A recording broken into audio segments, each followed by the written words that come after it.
Howdy, y'all, and welcome to the grand finals for Clash Masters. I hope that you're prepared for war because many weeks of competition have all been building up for this.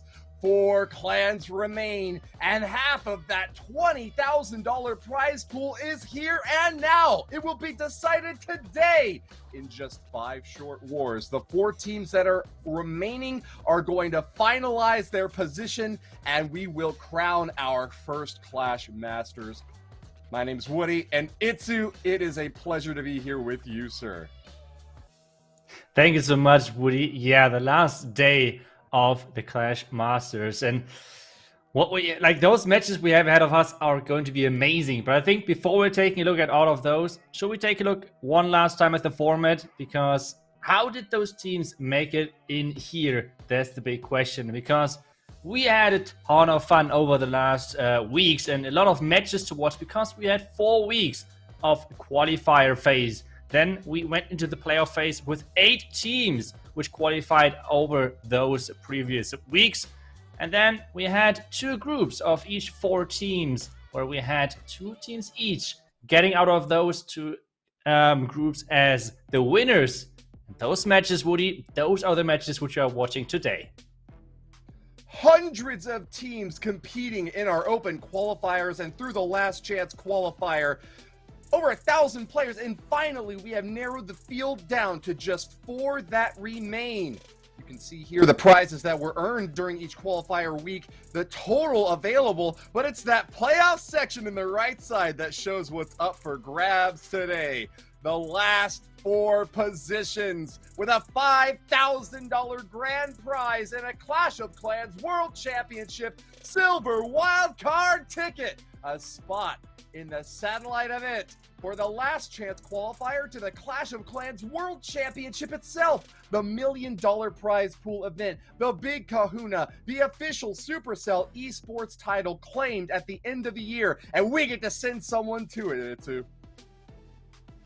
Yeah, but I think, Woody, we should jump really quickly into the bracket because the match is about to get started. So let's take a look at what matches we are going to watch today. We have Nishang Dance versus Ophelia. This is going to be our first match, and Ophelia just yesterday knocked out the fan favorites Queen Walkers. And then later today, we're going to watch Alternate facing off against Space Station. But as I said, the matches are around the corner. So maybe let's take a quick look at the roster. We have Nishang Dance on the screen, and we have them competing with a lot of potential on their roster.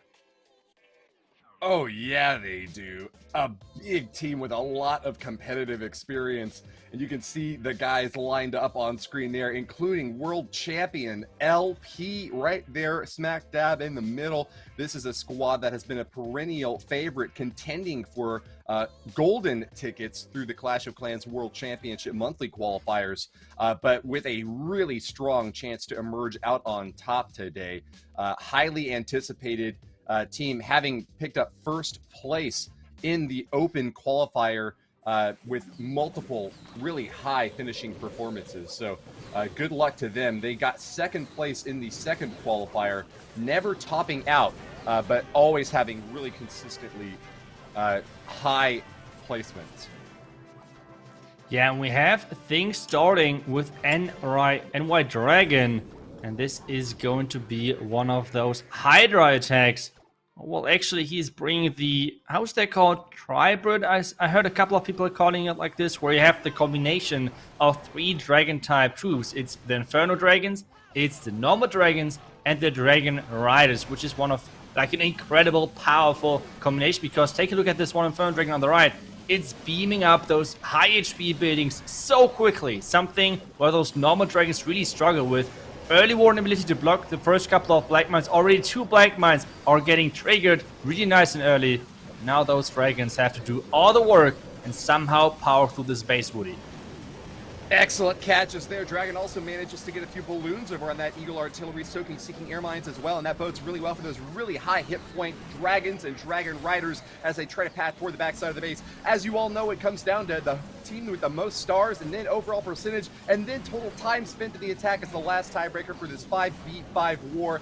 Dragon will claim the first 2 stars with 50% of the Town Hall down, but he's got to get every single building if he wants that third coveted star. We have seen these teams pull hit rates above the 70% mark, and so that means that we really need to start off strong if this team wants a chance at victory. Crashing through the backside of this base now, finding a Tesla farm on the top side. A little bit left to do, but I think he's got his gas in the tank into the turn of phrase. A rage spell and freeze are swagged right in the center of the base, and he is not feeling worried about this attack at all. Dominant showing from Dragon in this early hit. Yeah, but at the same time, we have this how it is, right? It is not the smartest move. We have seen yesterday a couple of matches which nearly came down to time. With, as you said, in the current meta, a lot of those teams are doing really high scoring matches. So it might come down to like a 15-15, 14-14, whatever, where the stars are tied and the percentage is tied.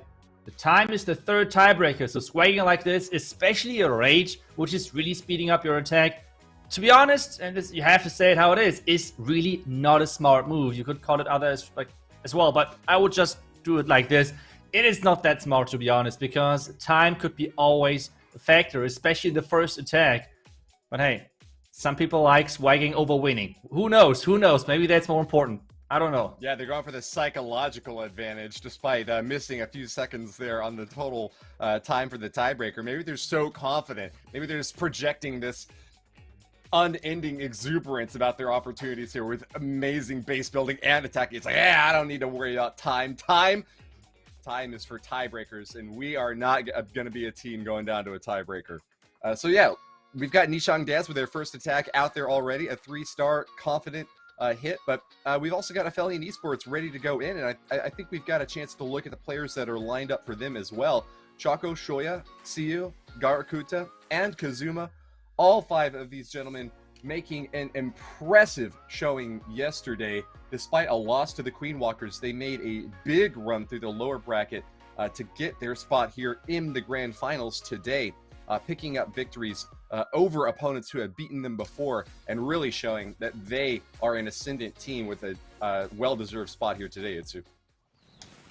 Yeah, that's right, and we're going to see a lot of air attacks in this match, I feel like, because both teams really delivered with those attack strategies over the last couple of days. So we have Shoya now coming in with a similar attack strategy. He's really preferring those Inferno Dragons over the normal dragons, but still is using those 3 troops as the core army in this one. The Dragon Riders, the Dragons, and the Inferno Dragons. All of this is getting sent into the base. We have the King and Queen getting funneled, or at least trying to funnel them into that Eagle compartment, and there's now the blimp getting sent into the town direction to take that down. And depending on like what is in there, he might even take down the Inferno Tower, Woody. Yeah, it ought to have no problems taking down that town hall, even with that tornado trap and the Seeking Air Mine going off. The blimp is right next to it already. Freeze and Rage spell for those loons will grab the first star, and they do path toward the Inferno Tower but can't finish it off. That could be a little bit of problem for that Dragon Rider, which also popped out, getting really low on hit points now and about to be eliminated. Shoya from Ophelia Esports taking a lot of big, heavy fire early on and not really able to leverage that Archer Queen on a dive deep into the base. Instead, she's kind of pathing around the exterior, just doing a little bit of cleanup support for these dragons. And as it stands, this is not looking like it's going to be enough. It's a very tight race, and with the fences still holding on, this Royal Champion's going to have to really go a long way. Grand Warden goes down. Archer Queen and the Royal Champion are the last 2 up. Their pets doing their best to try to heal and top them back up off. Hold on. Queen ability is going to get used here, getting her a few more hit points and another coterie of archers to join in the fray. Royal Champion is just so beefy. She takes a giant bomb into, but she is still swinging. Yeah, it is so crazy when you can if you can get Lassie ahead of the Royal Champion, and Lassie is tanking for that Royal Champion. This combination is just so tanky, and at the same time it's dishing out so much damage. With those Clan Castle troops out of the picture, this is going to be the next 3-star, and both teams are going in with those air hits, and it's going to be, I want to call, exciting to see when those first teams going to fail, because yesterday I think the majority of the teams struggled at like the third attack or something like that. The last matches, even already the second attack was kind of like a problematic attack overall, but I think kind of like the third attack is going to show if those teams can go all the distance or if there might be a couple of defenses involved in those matches. But so far, those top teams really showcase how strong air is right now and how they can actually make use out of it. Well, I'm taking a look back at the stats in the group stage of our playoffs, and I see that Nishang Dance only got tripled twice by both of the teams that they went up against. Repotted Gaming and Space Station only got 2 3-stars, while Nishang Dance, on the other hand, had an average that was one step above that. They got an average of 13 stars in their hits. So 13 stars seems to kind of be the bare minimum for the squads that are advancing through the group stage and seeking to put their foot down in the finals for Clash Masters. It's such a big pickup to go from the semi-final position that they are now in to the grand final spot. This is the most important war in terms of improving your prize standings. Going from 4th place to 2nd place is a massive leap, and for it to be decided by just 5 attacks really puts a lot of pressure on these guys to perform at their highest possible level. Moon will be the next attacker with a mass E-Drag army, 8 of them, Itsu. What a treat to see. Big switch up in attacking strategy. Despite staying in the sky, Moon is really making a big statement here with an untypical attack pattern. Yeah, he's going in with those Electro Dragons. And I have to say, there are so many storages inside this base, and this is when this strategy is so powerful. If you have those storages inside and you have those electro chains inside the base, it can be so powerful. But this base as well is having so many single Inferno Towers, which are really deadly versus those beefy troops.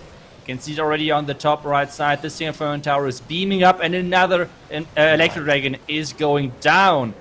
And the question is, when is he going to send that blimp? That blimp is still not deployed just yet, and he is still waiting to actually use that siege machine. Ability already has to be used, and there is the blimp now finally coming in. The Black Mine is getting tanked by that one Electro Dragon. This tunnel is going down, and if there's not like a magical Clan Castle in there, it seems to be looking good for Moon again. Yeah, this was such a quick hit. Moon has done it. Rage Spell and the Battle Blimp came in late at the top, trying to support the remaining Electro Dragons, but it was so much overkill. Yeah, I mean, he's taking some shots here. There's still a scatter shot up, but he's holding on to both the Royal Champion and King abilities here. Even if he had to go through walls, he'd still have a shot, but he doesn't have to. He's out of range of the scatter shot right now. It's going to take some time to take down this Lava Hound up top, but I'm feeling pretty confident for him, Mitsu. How about you? Yeah, I was a bit afraid about this defending King. I thought the King would go for that attacking Royal Champion. But now with the Lava Pop as well coming around, you can see how much damage they can do. And yes, he has the Royal Champion left, but still, those buildings have a lot of hit points. So let's see if this is going to be enough. That's exactly what I meant with the magical Clan Cast, because we have a Lava Hound in there. If it would have been anything else, there would have been no problem. But now this Royal Champion really has to somehow push this through, and this seems to be the first defense already. What? How on earth? The Lava Hound defends after all, like you just predicted. The only thing that could deny the triple would be a magical Clan Castle. That is exactly what they ran into. Nishang, missing on their second hit now. Yeah, that's an unfortunate start already. I mean, we were guessing about like when the first defense might happen, and it's already the second attack. It is still an 98%, I think, or so really high percentage. Yeah, but still, it is a defense, so it might have a really big impact moving on. And we were touching on the prize pool and like the pricing, how this works. I feel like something which is even more important is the silver wildcard ticket, because I think in the other match, Alternate might be the favorites, and if Alternate is going to get into the finals and you're going up against Alternate, even if you lose, you're going to get that silver wildcard ticket. because you're the next highest seed, like even if you lose in that final match. So I feel like this matchup is super important. And like not only about the pricing itself, but as well about this really important ticket. So now it's back to Ophelia, and yesterday they were looking incredibly strong, but the defense of Nishang Dance was looking good as well. So now it's coming down. Good offense versus good defense. At the current meta, I would still give the good offense the advantage, but still, we saw just a huge overkill how it looked like with the Electro Dragons. But still, it was this defense at the end of the attack. So I cannot wait to see the next attack happening, Woody. Well, you were lauding that really high percentage hit that attacker got, and that's funny to me because I feel like that's the same thing as like second place in a beauty prize contest. You know, it's like, yeah, you feel good about you know, getting something out of it, but really you were hoping for that triple, and anything short of that is like a real big step down. Garakuta now with the stairs out in front of him, ready to take a giant leap ahead for Ophelia Esport. The triple here puts them in the driver's seat, and especially the fact that they're going second, knowing that they have that leg up, but really needing nothing short of a triple to take advantage of it. Big high pressure moment for him. But as one of the highest hit rate strikers for Ophelia Esport, I think he is well positioned to take advantage of this moment. Grabs the first star with the Queen Charge in the bottom left corner there, and she'll continue to path on in. No healers to help her out, but the Sui dive is going to go in for maximum effect. Protected from the CC with that invisibility spell as well. Should now cruise along the outer edge, meeting up with the Royal Champion to finish off those CC troops before starting out the next stage of the attack. 31 loons in this army is a really big aerial assault, Itsu. Yeah, and if he can somehow keep that Royal Champion alive, even the core scatter might go down, but with those Expos and the scatter shot itself, the Royal Champion is going down, and that is, I think, really unfortunate for him. He's going into that top left side, really far on that other side of that Eagle, which now might be a big problem. All of those red bombs in the core, a ton of loons are going down.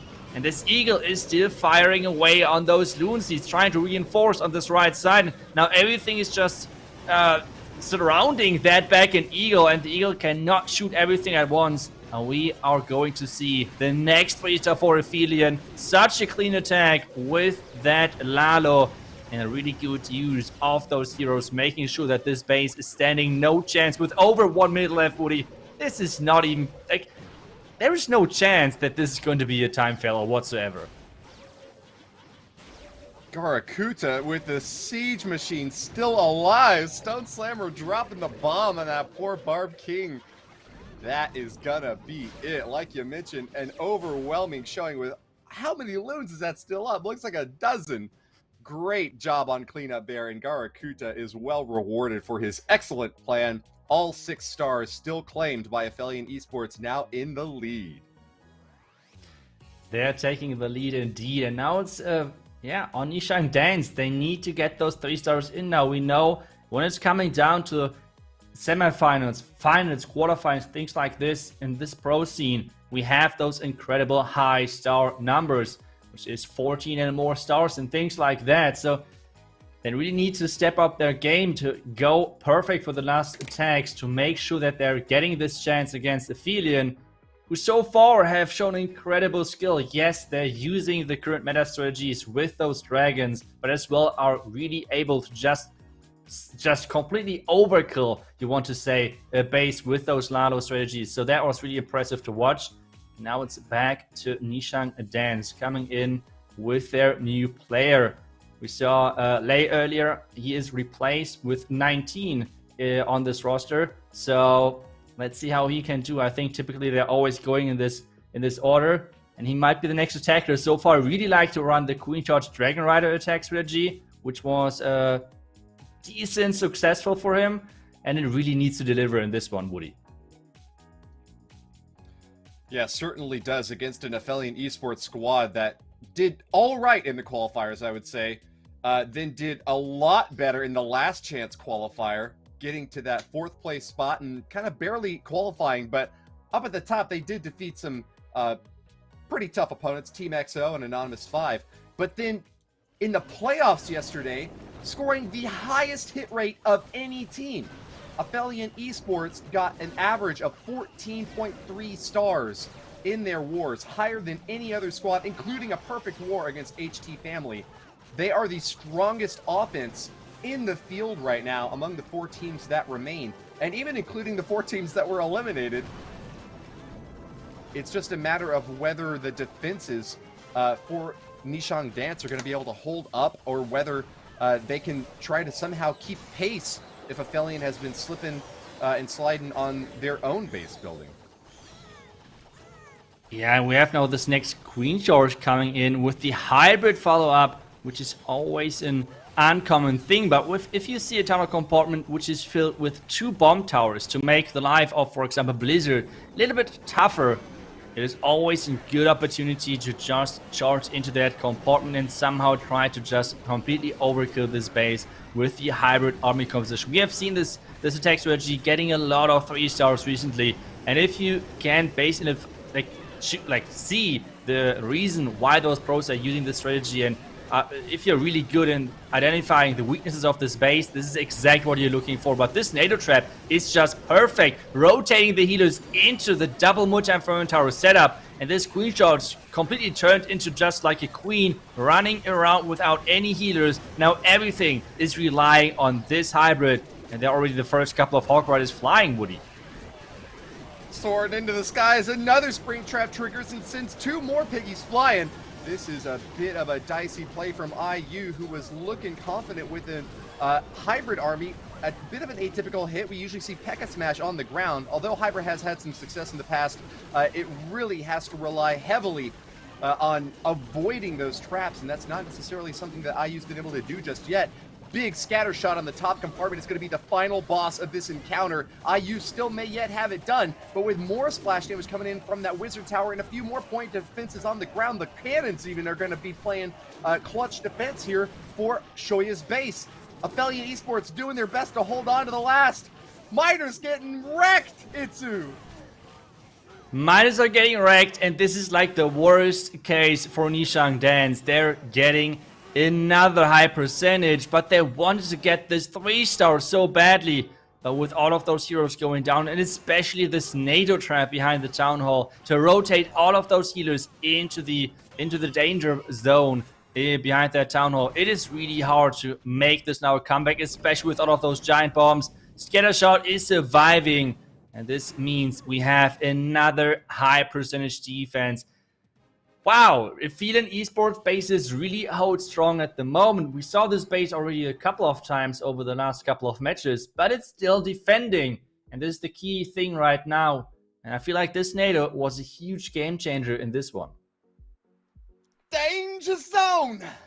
Couldn't get into the backside of that base. And once again, Ophelia Esports are going to be getting a big clap on the back. High fives all around the team table as they prepare for their victory march, now just only halfway into this war. We've only seen 2 attacks from them so far, but with the high hit rates that they demonstrated yesterday and the strong start that we've seen so far from them with 2 back-to-back triples, I think that their chances of success are soaring.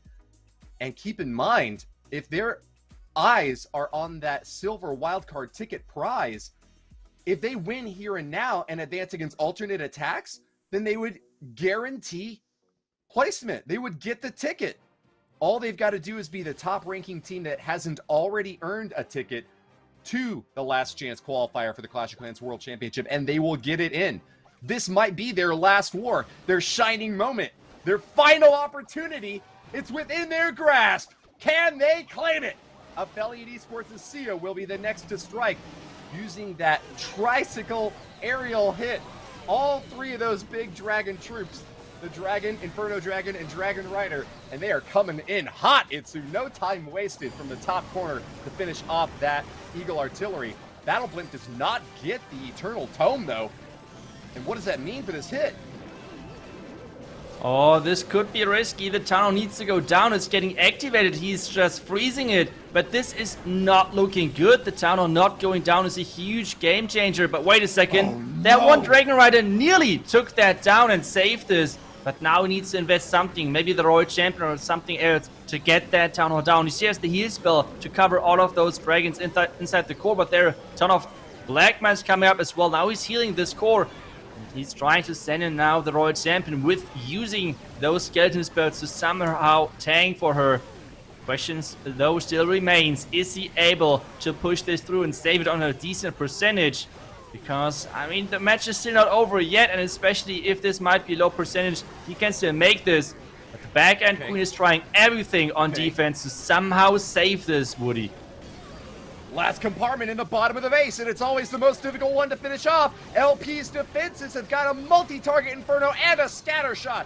Fearsome foes to walk up against without much spell support at all. All Cio's got left is the Skeleton Spell and his Archer Queen's ability left to use, but she is getting awfully low. Skeleton Spell is out, trying to distract those enemy defenses. Scatter shots withering around, pivots, fires. Queen ability is forced out, and that is gonna be it. Ophelia Esports miss their triple opportunity, and even though they have a big star advantage, this was a relatively low percentage hit, and Nishang Dance now have the upper hand in overall average destruction, Itsu. This is a really tight spot for them both to be in. Nishang Dance needing reliable triples, but Ophelia Esports missing percentage and giving up the possibility of a tiebreaker win now to their opponent. That's true. I mean, as soon as this is tying up, we are going to see Nishang Dance most likely winning. But at the same time, they're like, even if they're going to 3-star now, they're still 1 triple behind because they were really messing up in the beginning. So Nishang Dance needs to keep 3-star, or at least starting 3-starring, and making sure that their defenses maybe are keep working. Even though you have to say, I feel like, yes, the bait with the NATO was great, but it did only work because the Warden timing, as you said, was completely messed up because the Tome did not catch that blimp inside, and this was a huge mess up right there. So we don't want to see any of those anymore. And now we have Nishang Dance coming in next. We have Fluxy and LP, and they want to be obviously the heroes for this Nishang Dance squad to somehow give them the chance of getting into this finals, Woody. Yeah, behind by 1 star, but still willing to go the distance. 2 more attacks remaining, and we are already in the downhill run in this slalom race. Fluxy for AS Monster needs to get this big burst of speed. Nishang Dance cannot sacrifice a single strike. La Lune is the order of the day, and it is going to be as Sui Dive brings the Wizard instead of the Party Wizard, and I don't know if I'm feeling good about that for his attack. He's not going for the style points this time, Itsu, but nonetheless, this Blizzard seems to be quite effective. Oh, Giant Bomb goes out, though.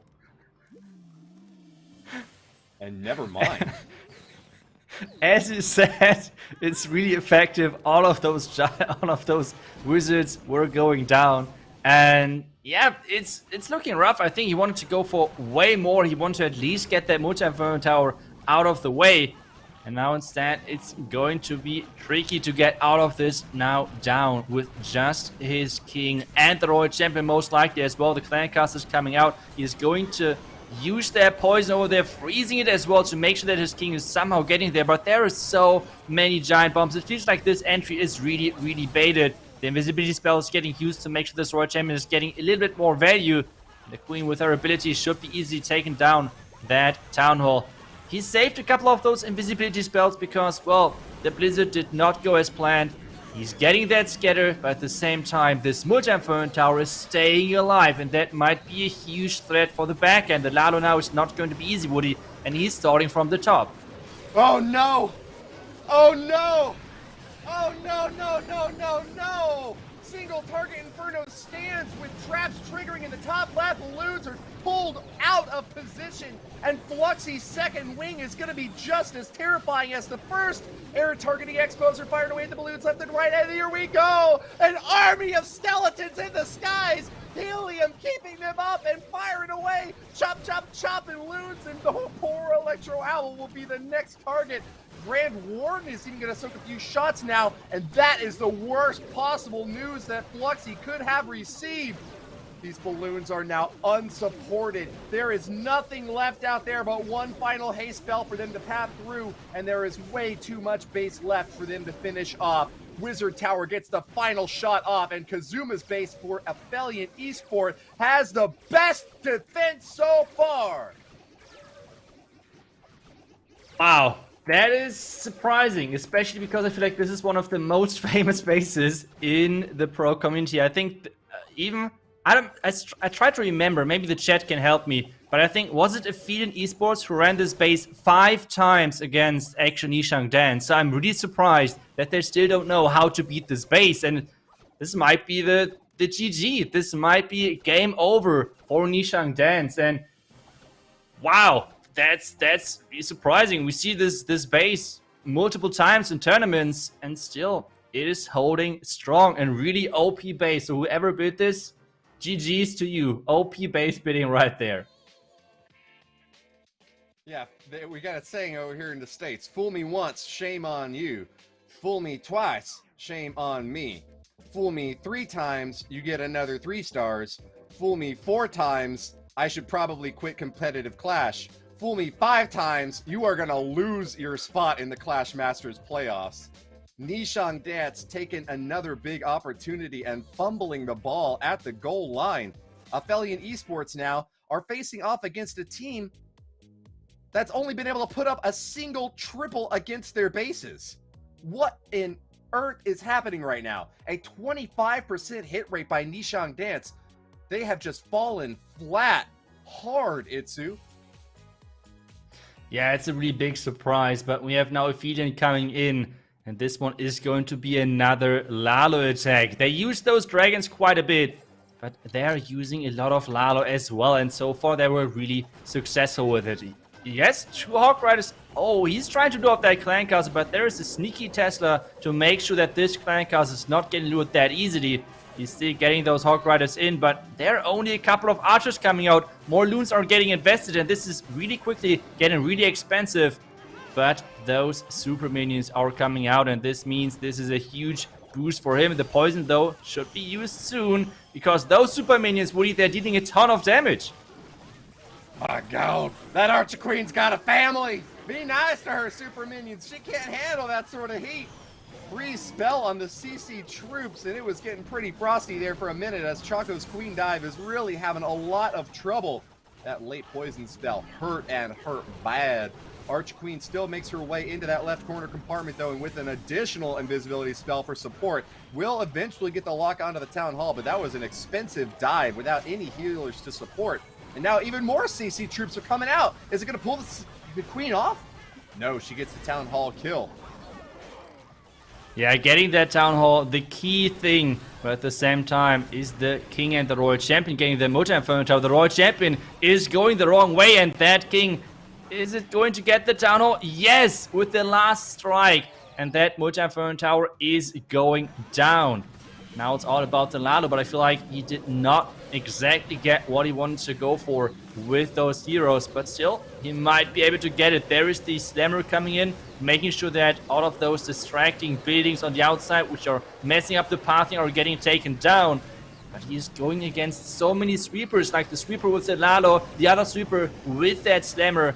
And this, I don't know, is not looking that great for now, but he has 1 Hound and a couple of Loons left, which he can send in from this right side. There's the sound coming, the Loons as well. And now still the sweeper messing with those Loon pathings, but he has so many spells, Woody. Another freeze for the backhand scatter. He should be still looking good. The ripping and the tearing, the clashing and the dashing. Stone Slammer dropping the big boulder, and this is gonna be it for the defenses. Choco has knocked them all down to smithereens. 30 seconds left for the cleanup on Moon's base, and a triple here could be decisive. Nishang Dance have no hope left as Choco victoriously marching through the streets of his opponent's bases, raising the flag of Ophelia Esports, a team determined to make it to the finals and take this whole thing down, Itsu. Yeah, this is a huge step depending on our next matchup and the outcome over there. But if Alternate is going to win against Space Station, this would be already the silver wildcard ticket for Ophelia, which is obviously huge for those teams at the moment and a big part of this prize money, because considering that this might be the ticket into an event with a share of $1 million prize pool, that's a lot of money then on the line as well. So this is an important factor as well. So now we have that next attack for Nishang Dance, and maybe they can finish at least with those 3 stars, which would be huge. LP is going to be the last attacker, and so far he has not let his team down too much or too many times. Going in with those queen charges normally. Let's see if he's bringing those queen charges with maybe some creative ideas in this one as well, or if he's just going for the classic queen charge Dragon Rider strategy, which he really likes to run, Woody. Yeah, this is gonna be probably the most difficult attack that Nishang Dance has ever performed.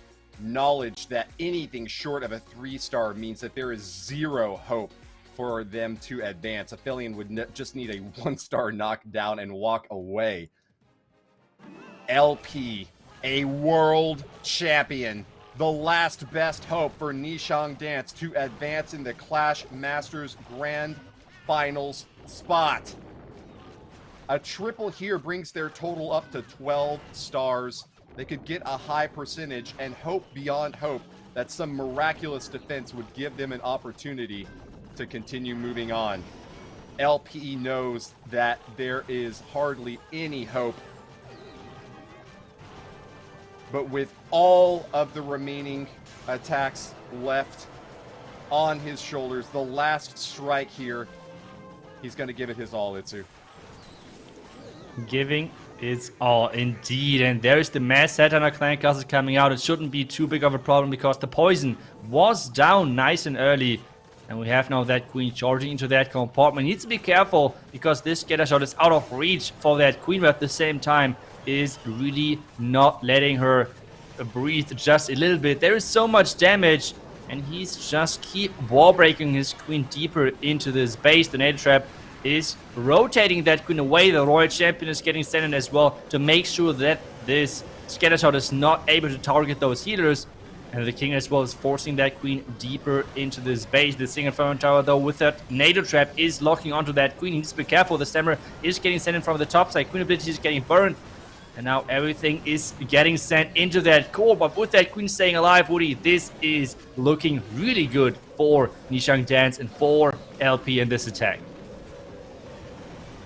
Plunge it down. This bread is toast. LP is going to take a delicious chomp out of what remains of Choco's defenses. Swagging those spells in the bottom compartment, saying he's got what it takes to move on later this year and finish off this base for now. A smoking crater remains where Choco had tried to put up a fight against a world champion. But this is not a 1v1, Itsu. This is a 5v5. And as it turns out here and now, after all 5 attacks, Nishang Dance with just 12 stars have kept the door open for Ophelia Esports to walk straight on through. The highest hit rate team in the Clash Masters playoffs just needs one more little tiny push over the edge, and they will be in the grand finals.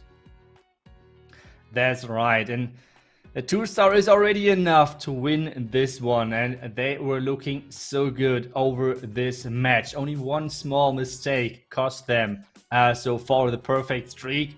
But can they go with 14 stars into the finals to meet either Alternate or Space Station? We're going to find that out in just a little bit. But before that, we're going to take a look at that last attack of Ophelia. And so far, they did a lot of air. Either Lalo or this dragon combination where you use dragons, dragon riders, and inferno dragons. I have to say, I'm looking forward to see what they're bringing with their last attack, because, I mean, normally those dragon attacks do not take that much time. So maybe they're bringing something else. Again, Lalo, maybe some sort of queen charge. We're going to find out in just a couple of seconds, Woody. Well, right you are, but with nearly an entire hour to prepare against this final base and the knowledge that a 2-star is all they need to guarantee advancement, this is going to be a victory lap for Ophelia Esports. Let's see how Kazuma does it. Is he going out in style? Is he going to give us the final triple that we were hoping for? Is this going to be the knockdown finish? A hybrid army has no strong guarantees. But as we've said before, dodging those spring traps and giant bombs, he ought to be able to get this work done. And we have another queen charge. And this is going to be the hybrid, which has been so powerful if you get those right buildings out of the way nice and early. 2 bomb towers are surrounding this tunnel again, which means a lot of value for this queen charge. But this tester form is making things a little bit harder. There are the Hawk Riders to make sure this clan castle is getting lured, and the timing is looking good for him. And Woody, this queen is just using that ability just to make sure that this tunnel is going down before this clan castle is actually reaching his queen. Yeah, early strike here and well-planned follow-up. 1 minute into the attack, though, Archer Queen will pop down the CC troops and finish out those pups with great support, even throwing in a little minion there to help out those healers on the back end, as we do often see. Funneling out the left corner as well from a few archers taking down that siege workshop, going to help ensure that the pathing for these hogs and miners gets on point. An additional hog tossed in at the top side to deal with Tesla, providing a little bit more help even. Siege barracks now coming in over on the left side corner, dropping out the P.E.K.K.A. for a big tank out in front for this army. And it's the Grand Army ready to charge on in. The last attack for this war. 1 star already claimed. 50% is victory for Kazuma. Here they come, Mitsu!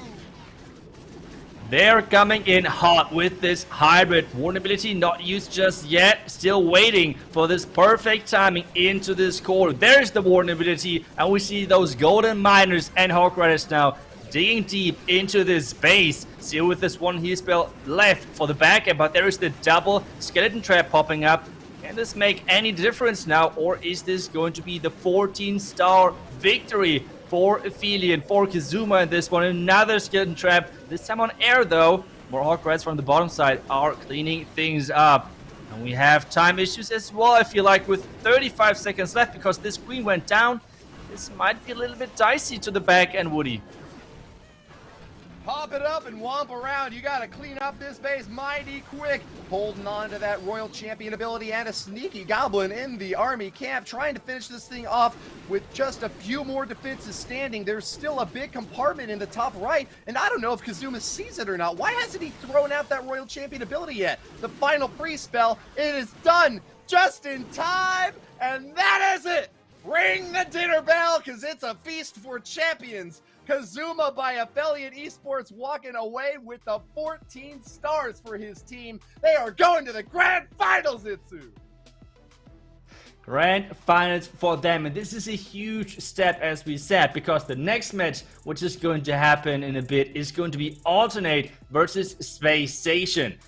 Alternate already having the golden ticket means if they might get into the finals, this is already guaranteed wildcard silver ticket for the Ophelia Esports squad. So they're guaranteed going to cheer for the Alternate guys because, as I said, Woody, this is going to be our next match. Alternate versus Space Station. Oh yeah, if you are familiar at all with the Clash community, what's going on out there, you know that there is a lot on the line for this next war. A lot of tensions are building. The prize pool just right there is enough of a reason for these teams to want to fight at their best. But the personalities on each side of this battle, the stakes for that silver wildcard ticket to the last chance qualifier, these two teams have been practicing and preparing for this moment for months, and they are going to give it their all on the battlefield. Stick with us. In a few short minutes, we will get into it.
Here we are in the most anticipated war of all of Clash Masters playoffs.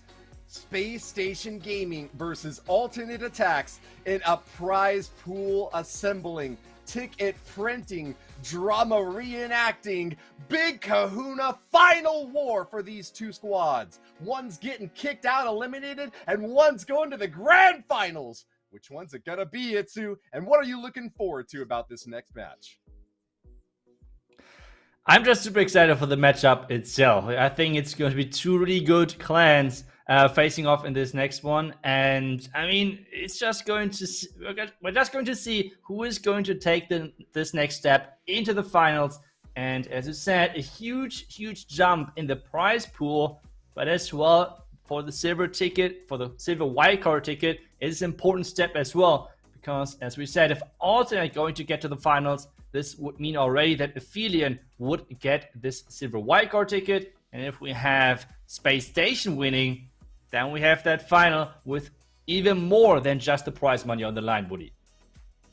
Oh yeah, if Alternate Attacks win here, that means that Ophelia Esports will get that silver wildcard ticket. So you can kind of think of Alternate Attacks as like the big empire, ready to defend, the status quo, the world champions, the well-known, the indomitable, the team that has made it through every week of this qualifier with a strong performance and emerging at the top in the last chance qualifier in the final spot.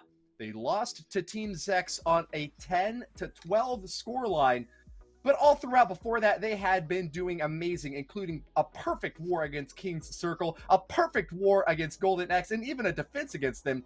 Let's go ahead and take a look at the roster for Alternate Attacks and see who's up here and ready to play. Yeah, we have the World Champion squad with the new face of Musk, but still Yo-Yo, Boom, Ast, Vale, and Musk coming at Space Station. And Space Station being the other team. On their roster, we have a lot of familiar names as well. So I think we should just jump quickly into that roster as well and see who is going to play for Space Station today, who is going to try and get into this final. We have Marinol, Agent, Nick, Crazy Ryan, and Lexnos. And this is going to be an incredible matchup ahead, Woody.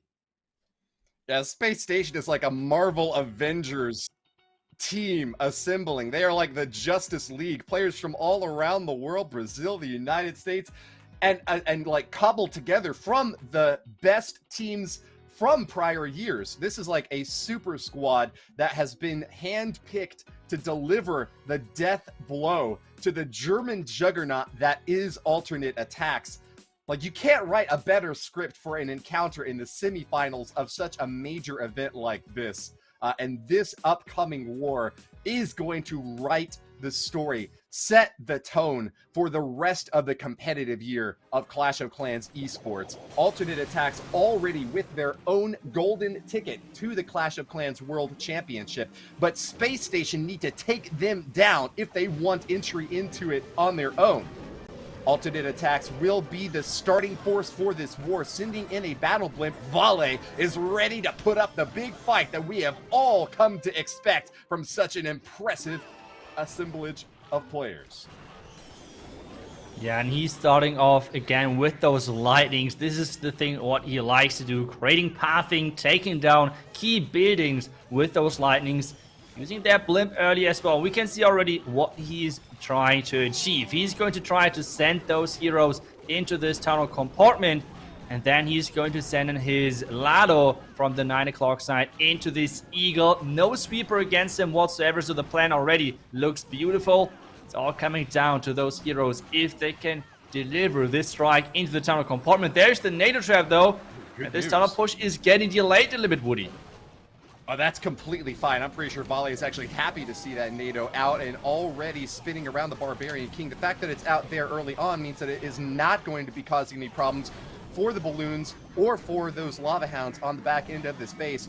Archer Queen does not path alongside with the Barbarian King, but the smash into that compartment is going to be good after all. Even though he didn't get all the defenses down, the Queen will be able to pivot onto the over left side with this cornered attack. He is really going to be pushing in deep and hard. This is a very narrow opening for Vale that he is going to be squeezing in and going as fast as he possibly can. 2 more haste spells to drop on top with a lot of defensive spell support as well. Another Invis and 3 freezes. Shuts down the scatter shot over in the bottom corner, and that is going to be walloped with a big squadron of balloons. A center Tesla farm is tricky business for Vale, though, as he's going to lose the loons in the center and have to path back out into the outer side if he wants to get them down, finished off later. Air Sweeper, it's causing these balloons to go off path, but can they get back on?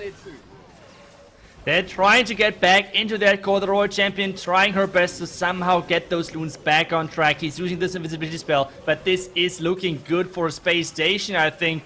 Even though the Queen survived somehow all the way. And now the Queen needs to push through. But I feel like those Tesla in the core, just this pathing around the sweeper really costs him. And this is looking like the first defense. Vale falling short with this first attack of Alternate. And this is a really good sign for a Space Station. Trying to start off better. This is going to be all about just trying to save a couple of more percentages. Archers in as well to snipe the cannon. The Warden is collecting a couple of more Tesla inside this core. But it won't be this 3-star which they wanted to get in this first attack. And this means Space Station starting with a defense. Alternate starting with a fail. Like the first battle of Bull Run, Alternate attacks the dominant force, leading the charge in against Space Station, expecting a clever shot and an easy cleanup for the first triple, but rebuffed by this rebellious ragtag group, assembling into an impressive force to be reckoned with. Space Station's defenses are a stone wall, and Alternate attacks on their very first hit are already going to start this war behind their opponents, Itsu. Yeah, that's right. And we have, I mean, that was looked pretty good pathing wise, but well, it felt like that Space Station trapped this with like the pathing. Nothing went into the sweeper. You said it, like the sweeper being a huge problem for the loons pushing into the last scatter. And now we have Space Station starting. We have Crazy Ryan going in first with his famous Queen charges. But this time he's bringing 3 lightnings to the mix as well. What is going on over there? Maybe some Royal Champion trick as well, because this Royal Champion is going to bounce all the way into the core of this base and dealing damage to this Expo and Multi-Inferno Tower compartment. This is looking as an incredible entry, because if he's getting out of the way, I mean, this Queen charge only has to do cleanup at this point then. A little lesson in trickery, a chance to go down in history, sends in the Royal Champion shield and knocking apart a multi-target Inferno, zapping that compartment down, lightning from the skies, and that is a perfect plan here from Crazy Ryan. But encountering a headhunter from the CC, he loses his Royal Champion a bit earlier than expected. Revenge shot from the Barbarian King knocks that headhunter down, but the first minute for Crazy Ryan has been crazy effective, already tearing apart a third of the base and setting up for a beautiful funnel along the outer edge. Right corner Town Hall is going to be an easy target for him to take on next, with so much spell support left to deploy. 2 rages, a couple of freezes, and a haste. This Law Loon may be a bit on the weaker side with just 1 hound to path around the entirety here. Still 2 air defenses up, but if these heroes can keep on going, yes, and trigger the tornado trap, that's great news for Crazy Ryan. Can he finish off the sweeper? No, but as long as he attacks from the right side corner, it won't matter. Time is going to be a factor here now, though, as he's really losing out a lot of it. He needs to go in fast, Itsu. Yeah, and it was actually really good that those healers switched away from his Queen, because with this, the King was just getting so much value. And with that NATO trap, the healers are now switching back on that Queen. So a really good transition with those healers. The double Black Mine is not really doing too much to those healers. Only 1 healer is gone. And this Lando is now starting on this right side of the base. The Queen at this point is going only about hitting those walls. The Lando is spreading out and trying to cover as much as possible. Fennec Queen is going down as well versus those headhunters, and now the Lando is just overpowering the back. And we remember this Expo is already low on hit points. And with that queen staying up as well, this is looking really good for Crazy Ryan, and his queen shortages are incredible. They're just crazy. So really strong start for Space Station, doing exactly what they have to do to win this match against Alternate. And this is the picture perfect start for Space Station going into this matchup. Yeah, I hope someone screen caps the remaining army for this attack and compares it to what we saw from our previous one, because that really speaks volumes here. Alternate Attacks, as the defending world champions and a team already with a golden ticket, had less on the line for this war, and it seems like it's starting to show up as evident just in the initial scoreline here. A 2-3 deficit for Alternate Attacks, showing that yeah, they care about it. Yeah, they want to defend their reputation. Sure, they want to make it to the Clash Masters Grand Finals. Who doesn't? It's $5,000 on the line. But without the ticket opportunity here, they don't have the motivation that Space Station does. They don't have the insurgent opportunity to get to the top and claim an even bigger shot. Space Station are giving it everything they got. And I think that already early in this war, you're seeing it panning out in their favor, Itsu. Yeah, it's looking really good for them, but at the same time, it's only 2 out of those 10 attacks done. 8 more attacks to go, 4 attacks each for those teams, and we have a lot to still go through. It's only the first attacks which were happening, and this means, yes, we have the lead for Space Station, but obviously this match is not over yet. Alternate going in next, and we have Boom coming in with the Blizzard. Early Black Mine onto this Hound, and another Black Mine, but all of them are against. Wait a second. Did he want to drop the Blizzard into this compartment? I feel like yes, but I thought first that he wants to go for the Town Hall, but apparently it's already enough for him to just get this Inferno Tower out of the way. It's great value, 100%. And this means only the heroes are now designed to get that Town Hall out of the way. And with 7 Dragon Riders after that, we really have to take a look at the placement of those Black Mines. We have seen it many times that Dragon Riders somehow they're still alive, but I mean we have seen it many times that those Dragon Riders die pretty quickly to really well placed Black Mines, but at the same time we have seen attacks where just all of those 7 Dragon Riders survived. So let's see how good this base of Crazy Ryan is set up against this attack. But so far entry wise, I think Boom is really happy with how this attack is going so far. Yeah, a big divot just taking a chunk out of this base with the early Blizzard there. But the concern that I'm starting to get now is a bit of a slow start for Boom. He's just getting into the Sui dive now, and he's already 1:15 into this attack. With a Tesla farm popping up in the left side corner to slow him down even more, he is going to have to go on a rapid rampage with these Dragon Riders. An attack style known for its longevity, kind of similar to Super Witches, but really needs to get in there heavy, quick, and fast, wasting no time at all. So many spells deployed to support this stage 1 strike, and now it's up to the Dragon Riders for the finishing blow. 10 minions brought in for the cleanup along the outer edge, as well as some headhunters here to help them out against that Royal Champion on defense. A big spread on this base, but 1:10 left to finish it off. Has Boom got the gas in the tank to go the distance? Wow, what an attack. Like, even 1,000,000 Black Mines on the backhand is not saving the space. Like, no chance. Even the backhand Rocket Loons to get rid of this air defense. This is in huge overkill. Even the Queen is still alive. I don't know how, but somehow the Queen even survived the beginning. More Dragon Riders alive than he started with. And this means Boom is getting that first 3-star for Alternate. A huge overkill on this one. And just this blimp. I mean, I saw in the chat, a lot of people were thinking like this blimp got baited or something, or somehow like fall down or he misopened it. But apparently that was the plan of Boom, opening up the blimp in this compartment, getting the hero dive on this 9 o'clock side, and everything worked out perfect for him. And he's just smashed that base.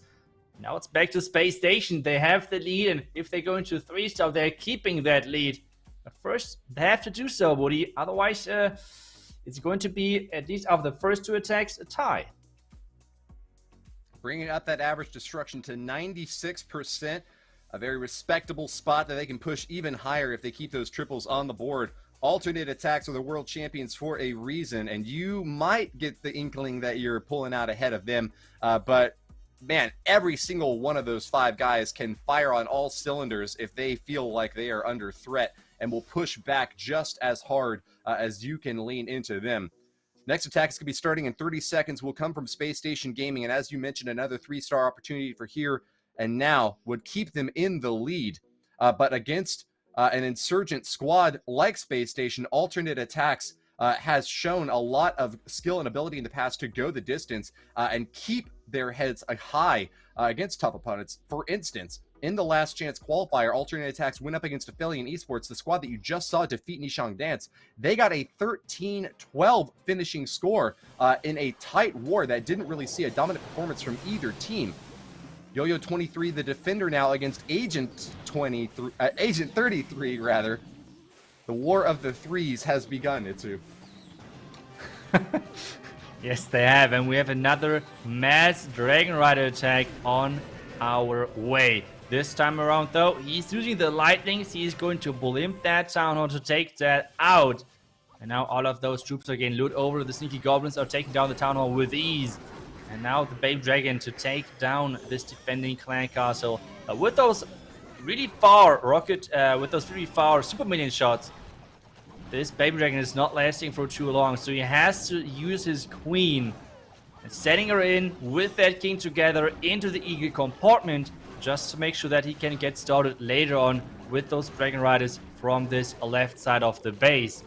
We have the king and the queen now pushing inside this compartment. Eagle is on the menu. Maybe even the defending queen, maybe even that king, and a couple of expos. That's looking good. Eagle is on the menu and he has ordered it up. The server has brought it to the table and set it right out in front of him. But oh no, it's going to take a bite back. Barbarian Kings are dueling in the right side, but Agent 33's attack is good. Still, Inferno Tower right next to that Archer Queen on defense has been cooking these troops up like a microwave oven. Popped the ability, and it's going to be a queen duel on the right edge that Agent 33 will once again win. Archer Queen will path along the outer edge of that compartment, trying to knock down a few more defensive structures, but it's all up to the main attack now. It's going to be those Dragon Riders up high and on top with the minions back behind for the cleanup. Additional big hit onto the air defense early on is good news for Agent 33, and he's not facing off against an air sweeper pointed at him, but instead away from him. Great protection with the Eternal Tome, but it almost seems like overkill at this point. So many free spells to stack back on, and this base has been put on the rocks, Itsu. Yes, it's looking really, really good for Agent. Missing that last freeze, but that shouldn't be any problem.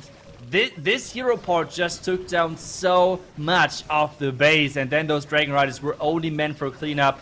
This hero dive really was getting a lot, and now Space Station is getting that next 3-star, which they needed to make sure that they're keeping their lead. And it's 5-6 after 2 attacks for those teams.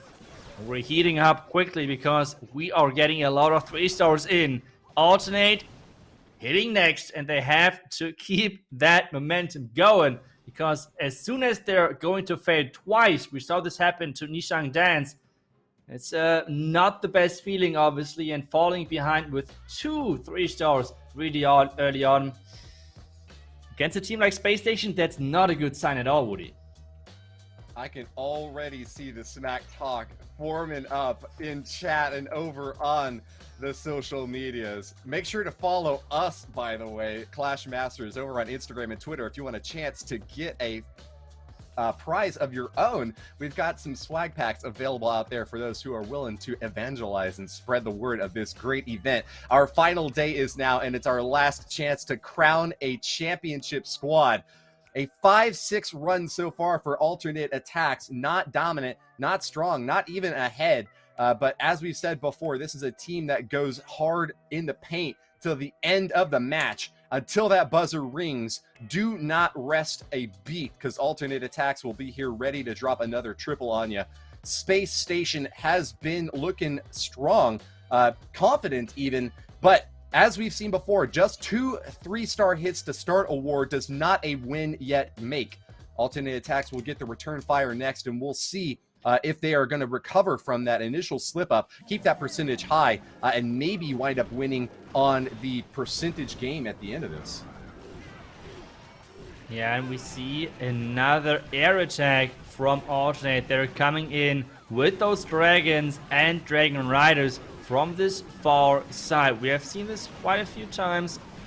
And some NATO traps are really deadly against this type of entry. So now it's all coming down to if Space Station saw this entry and maybe baited it even, or if it's just going to work without any problems. The blimp is getting sent in early. The warden ability needs to be used early as well, and this blimp has to fly a long way. Already tanked the first black mine. Another black mine is as well over there. And no NATO just yet, which means this blimp is going to reach the town hall. With that clone spell over there, no problem whatsoever. The Inferno Tower is going down, and those dragons and Dragon Riders are unleashing now onto this base, Woody. Burninating the countryside. These dragons have really done a big number early on, but the Dragon Riders have pathed outside and away from the main pack, and they are going to be going down to defenses on the outer edge. Tornado Trap does trigger, and that's good news for Ast, whose dragons on the right corner now are going to have to reconfigure, collapse back in, and finish off this bottom compartment. Archer Queen protected by a unicorn over on the left corner as well is going to be an additional little helping hand here to finish off this attack. So much spells ready to drop on this bottom corner and finish this thing off. Ast has another overwhelming showing now and will really have a lot of time left for cleanup. Not going to be an issue at all for him. Alternate attacks will surge back forward to the 8-star mark. Yeah, the Hound is going to delay things a little bit, but to be honest, with that poison and everything, the 3-star is not in danger. We have those dragons dealing with those lava pups slowly. But hey, already Lassie is on that clan caster and dealing some damage, and this means it is going to be another 3-star for Alternate. So they are heating up, like they're getting rolling quickly, and now it's back to Space Station, who already started really strong into this match. And now it's all about not letting this lead go, because you don't want to fall behind at all. And this is what they are doing right now, and they're doing it perfectly. Yeah, it's an impressive surprise to me that Space Station has been doing so well against this alternate attacks squad.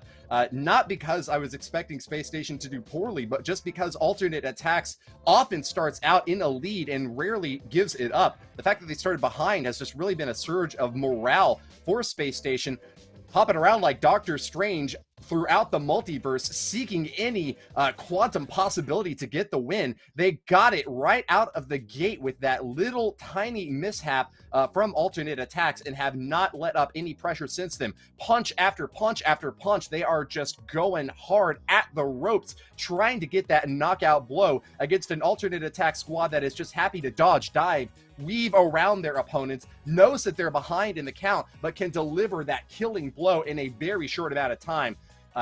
Space Station might be more like a long-term boxer ready to play defense, but alternate attacks now needs to get that knockout punch with the deficit on stars and trying to just hope for a win on percentage. It's now alternate attacks that has to play a very strong defensive game in the mid stage of this war. Yeah, that's true for sure. And we have the next attack on our hands, and we have Nick coming in with the Inferno Dragons and Dragon Riders. So far, he went perfect with this army composition in the Clash Masters on Monday. So let's see if he can keep going with that today. Sending in the blimp, sending all of his troops into that far left side flank. King and Queen already down as well, but there is the NATO trap. Let's see if that's going to be a problem. I feel like this NATO is not doing too many problems, because yes, the blimp is getting opened up. But wait a second, there are so many red bombs. They're trying to take down those loons, but with with the backup clone spell, this is no problem whatsoever, and the town hall is still going down, Woody. It is a free fire in the center of the arena. Inferno Dragons heating up against a multi-target Inferno on defense, but the traps have been so effective from Mask. This is going to be a really difficult 3-star for Nick now, who is just watching, hoping, waiting, but finding all of his troops just meeting their match. Defensive bulwark in the center of this base has melted him down, and the Electro Owl Grand Warden get the kill on the multi-target Inferno, but with the Tesla trap doubly popping up right next to that Archer Queen to protect, This is going to be more than Nick can handle on the last stage of this strike, Itsu. Yeah, now we have those back-end heroes, and this is not looking too good anymore, depending on where the king goes next. The king is now deciding to go for that queen, which is huge for him. But at the same time, this queen is having a long way still ahead of her, and Woody, I think this is the first defense for Alternate. We have the Warden alive, we have an Expo, the defending queen, everything alive, so this is going to be guaranteed a defense. It's all coming down to how many percentages can he still get. Because if they're still ahead of percentages, right now it's a tie, and now they have the lead. One bit, is it? Wow, it's a one building difference, Woody. One building. What? Oh my, this is going to be so close. Like, if this is coming down to one building, oh my goodness. Wow. Yeah, we like to report the scores in terms of stars and percentage, but wouldn't it be funny if at the end of all of this, we see victory for a clan based on a single army camp destroyed? When does that ever decide such an important war, Itsu? Like a building counter at the end of it. Like, this team destroyed 25 barracks and whatever, and like the other team only destroyed 20, I don't know. Yeah, would be kind of funny, but I guess this way it's way easier to understand. So either way, there's one building difference still between those two teams. Otherwise, they're all tied up, and this match just got way more intense than it already was.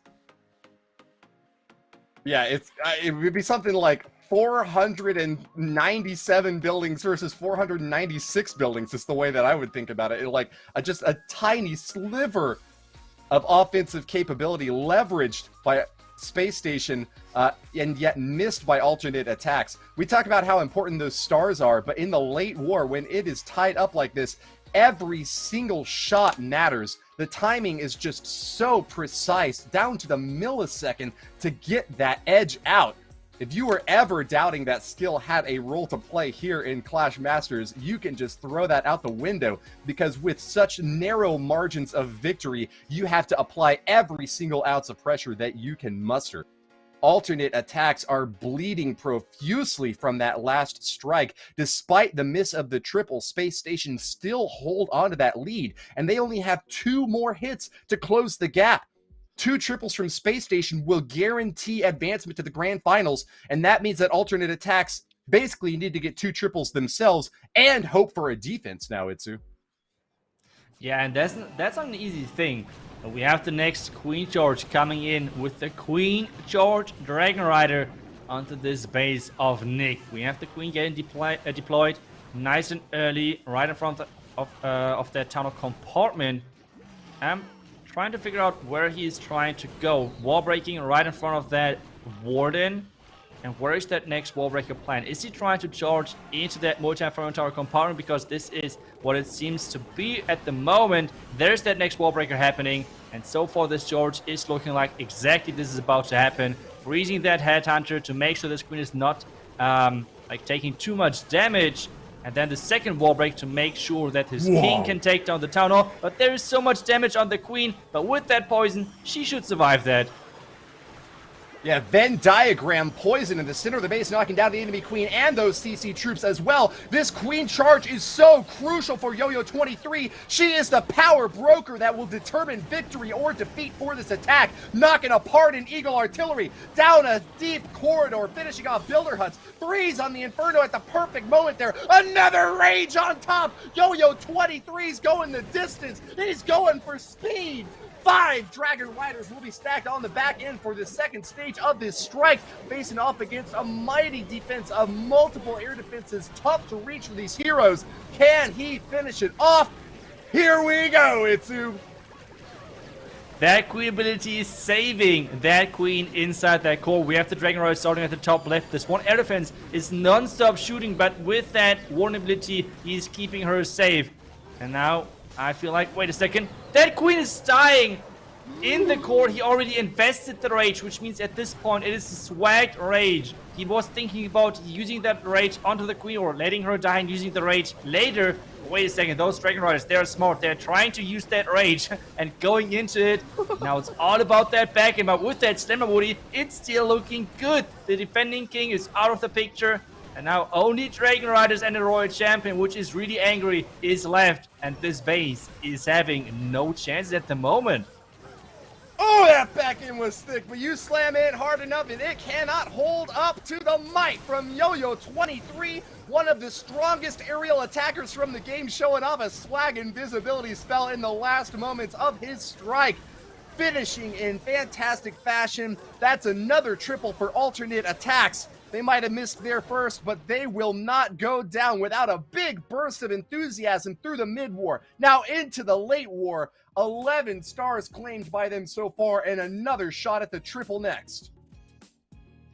Yeah, and this match is getting closer and closer. Now it's back to Space Station. As you said, I mean, on paper, it's easy. Like, if they're just 3-starring twice, they're going to win, right? Like, it is as easy as that. But they have to do it as well. So, Space Station coming up next, and this match is so intense. Both of those teams are giving it their best, and at the moment, only one building is the difference maker. And trust me when I say about this, you're angry if you lose with one building. I know this. Just trust me on this one. You know that maybe better than very many other pro players out there, Itsu, so I will give you all the credit due on that front. But right, you are. It's like calling this easy is just like such a stretch of the word. It's like when you're sweating bullets during the most important test of your entire career. You come out just barely eking out the slimmest of victory, and then afterwards you're like, oh yeah, that was easy. Displaying and betraying a possible false confidence. But nonetheless, if you get the win, all honor and glory to you, and you can play it up however you want. Marinal, the next striker for this Space Station squad, with lightning from the skies, hits that Archer Queen, but doesn't quite finish her off. Loon coming in for a little bit of funneling along the outer edge, and that's a nice big divot taken out of this base, but at the cost of so many spells. No Queen charge, no Blizzard, no big opening besides just this Sui dive that's starting in now for Space Station. What is the plan with this triple Laloon strike to follow up, Itsu? He's going to try to charge into that tunnel compartment, getting that out of the way, and then he has created a nice Lalo pathing from the top side into that defending Eagle over there. But at the same time, he's facing one of the worst clan castles to face at this point, which is that defending Hound, because it's like really, like, the power of the Queen of the Royal Champion are completely getting annihilated, because they have to non-stop hit those pops, hit the Lava Hound, hit everything, but not those buildings, which are so important. So this is not that good for him, but at the same time, he took down, I think, everything he wanted to get, and now it's all about this Lalo somehow making it through this base, and we have a really wide spread. He's coming in from every single angle, Woody. Huge, wide opening now for Marinal, and a so impossible task of keeping track of all these balloons like herding cats as they encounter inferno after inferno.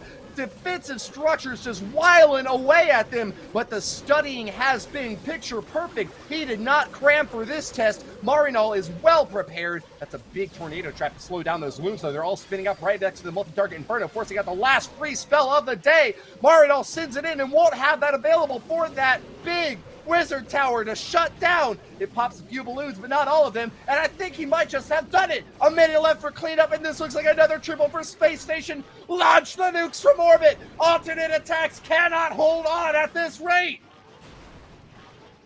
They're not able to hold on indeed, and this Unicorn as well, following those loons everywhere and just healing them up one by one.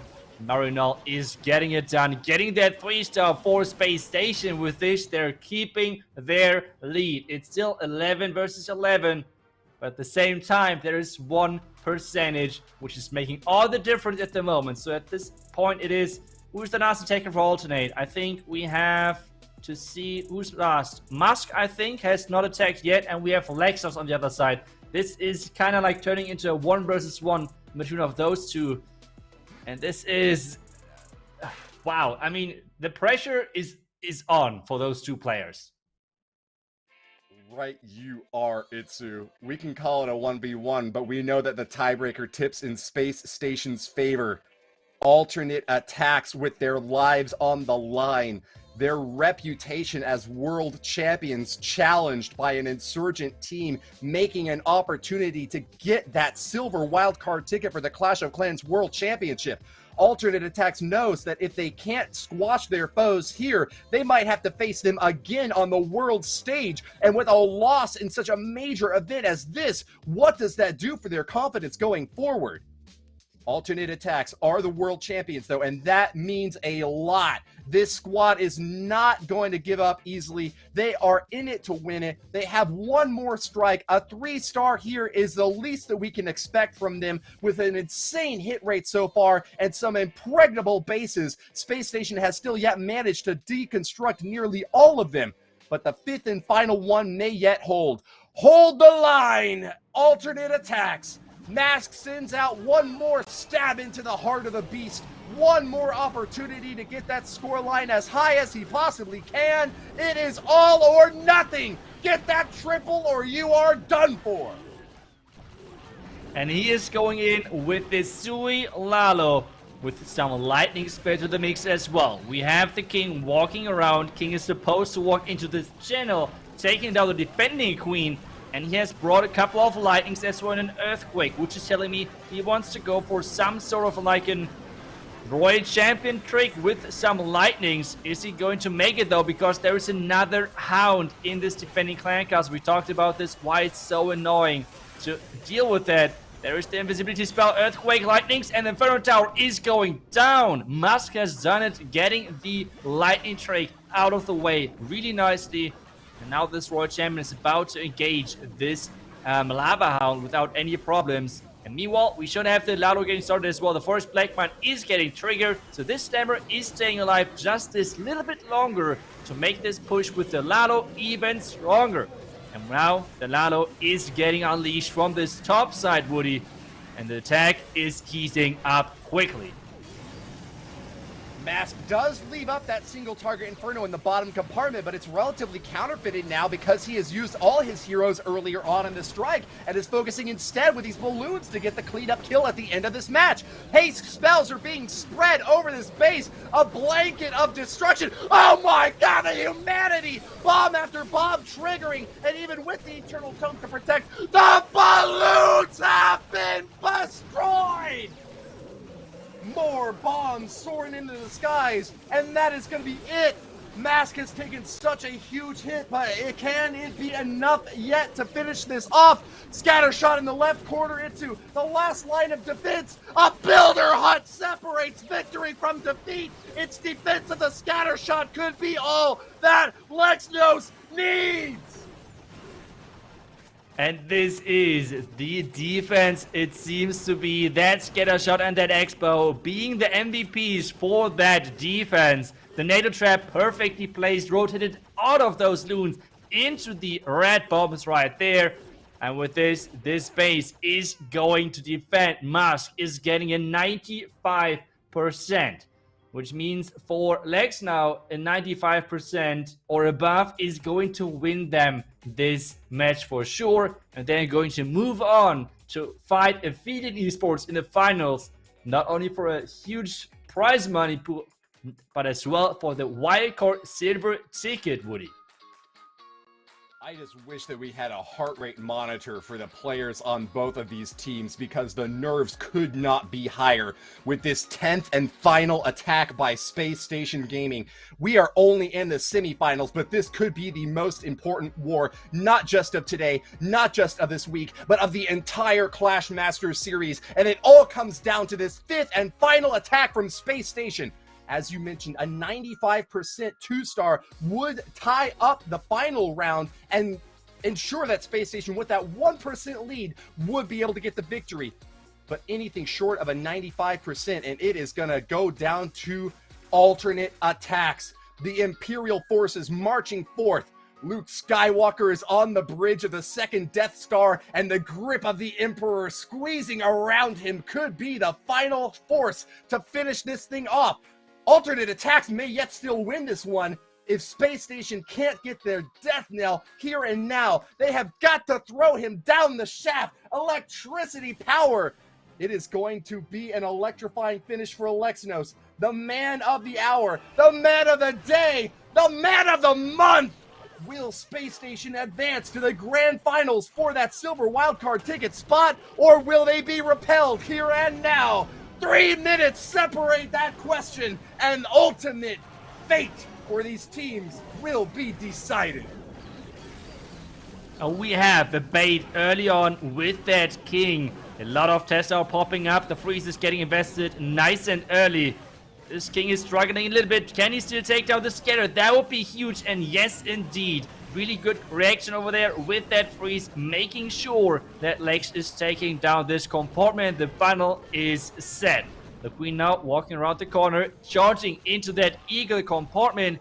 And then later he has still this jump to get further into this base, just to make sure that those Dragon Riders are coming in from the far top left side. Which means the Town Hall's on the back end, but he needs this high percentage 2-star at least anyways. So he's just keep charging in there, and so far not too many spells invested. Now the first spell maybe versus this attacking king. Wait a second, this Headhunter is saving him another spell. And this queen is just keep charging in there, Woody.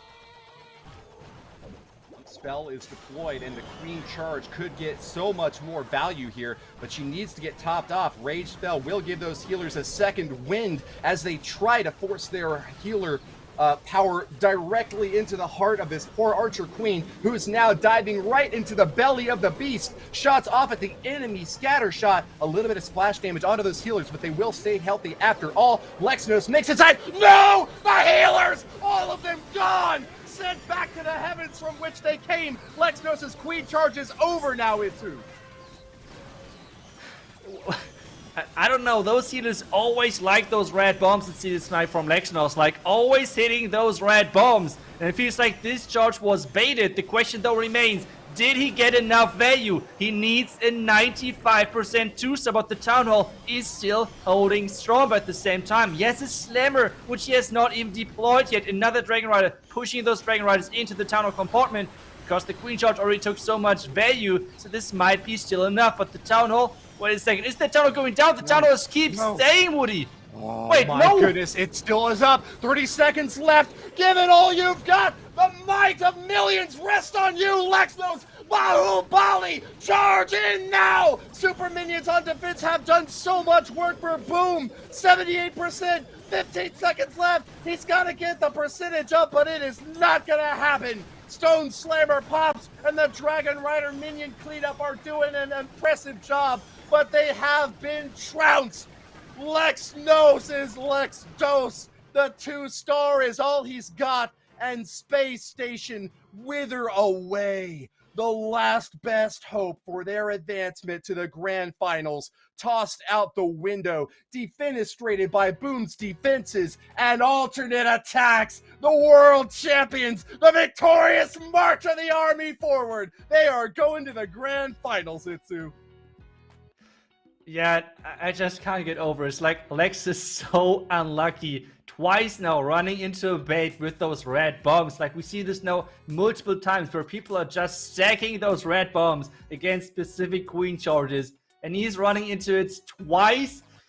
Oh lord, like this was an incredible defense from Boom over there. You have to give props to the base speeding. Like this was not like this. There was nothing which Lex could have done different. I think he did a really good job in the beginning of keeping his king alive, using the freeze to make sure the scatter compartment is going down. But then those red bombs just obliterating those healers. And with this, the super minions staying alive, and you said it, those super minions on defense did everything for this base. So OP bait right there, and with this, we have alternate in the finals. I can already see the drama bubbling up in chat. People are going wild about the result from this last war, Itsu. The tiniest of advantages for alternate attacks on a 13-13 scoreline that really honestly could have seen this war going either way. A little bit of a pickup from alternate attacks through the mid-war helped them hold on from an impressive crunch on either side by a Space Station that seemed to be decisive. But in the end, the favorites of many out there. The German community can breathe a sigh of relief. They're going to the grand finals, and that's what we've got up for you next. Stick with us. We're going to have a bronze match and more soon. Take a look at the bracket. Yep. Yeah, let's take a look at that bracket. First, we have the third place match, which is going to be Nishang Dance versus Space Station. And if we're completely honest, based on the performance so far, Space Station should easily get that. At the same time, the first match, like the last time where those two teams matched each other, well, it was actually Nishang Dance winning that one. So it's going to be another rematch. And we have Ophelia Esports versus Alter in the finals. So really cool matches still ahead. So, wow, Woody, I just can't wait for them to get started. Well, this is going to go down in history as, in my opinion, the most important Clash of Clans community event semifinal round. And I mean, I just can't wait to see what happens from here on out. That's just the semifinals. The finals still stand remaining left between the world's best teams. But with advancement for alternate attacks, we now know Ophelia have earned a Clash of Clans wildcard silver ticket. Big congratulations to them, and we will see the rest of this prize pool unfolding shortly.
Welcome back to the Clash Masters playoffs. We are in the bronze match next, where the third place spot has a chance maybe to earn that wild card ticket if something were to happen.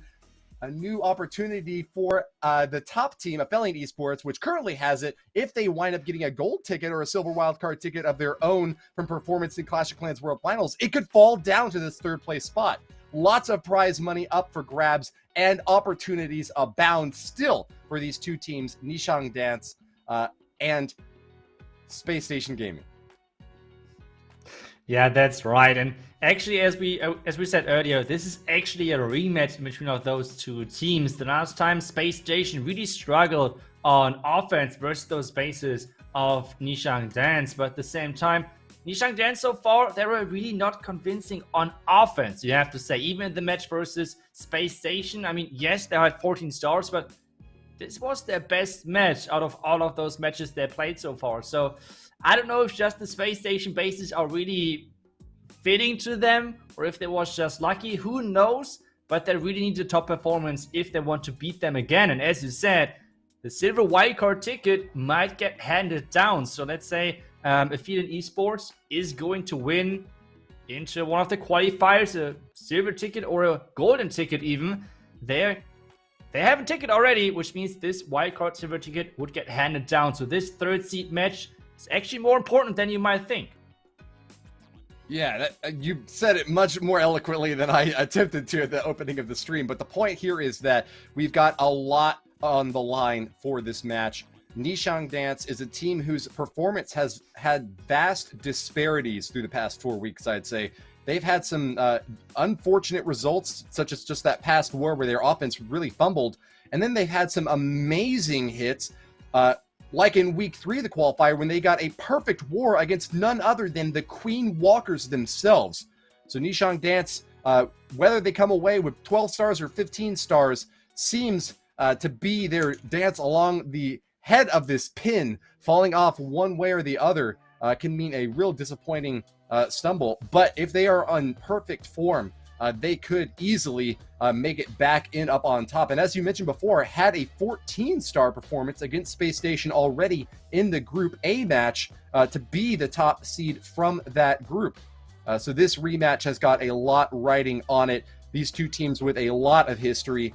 Advantage tipping toward Nishang Dance, but with a strong Space Station performance in that last war with 13 stars and very close to toppling a World Championship team.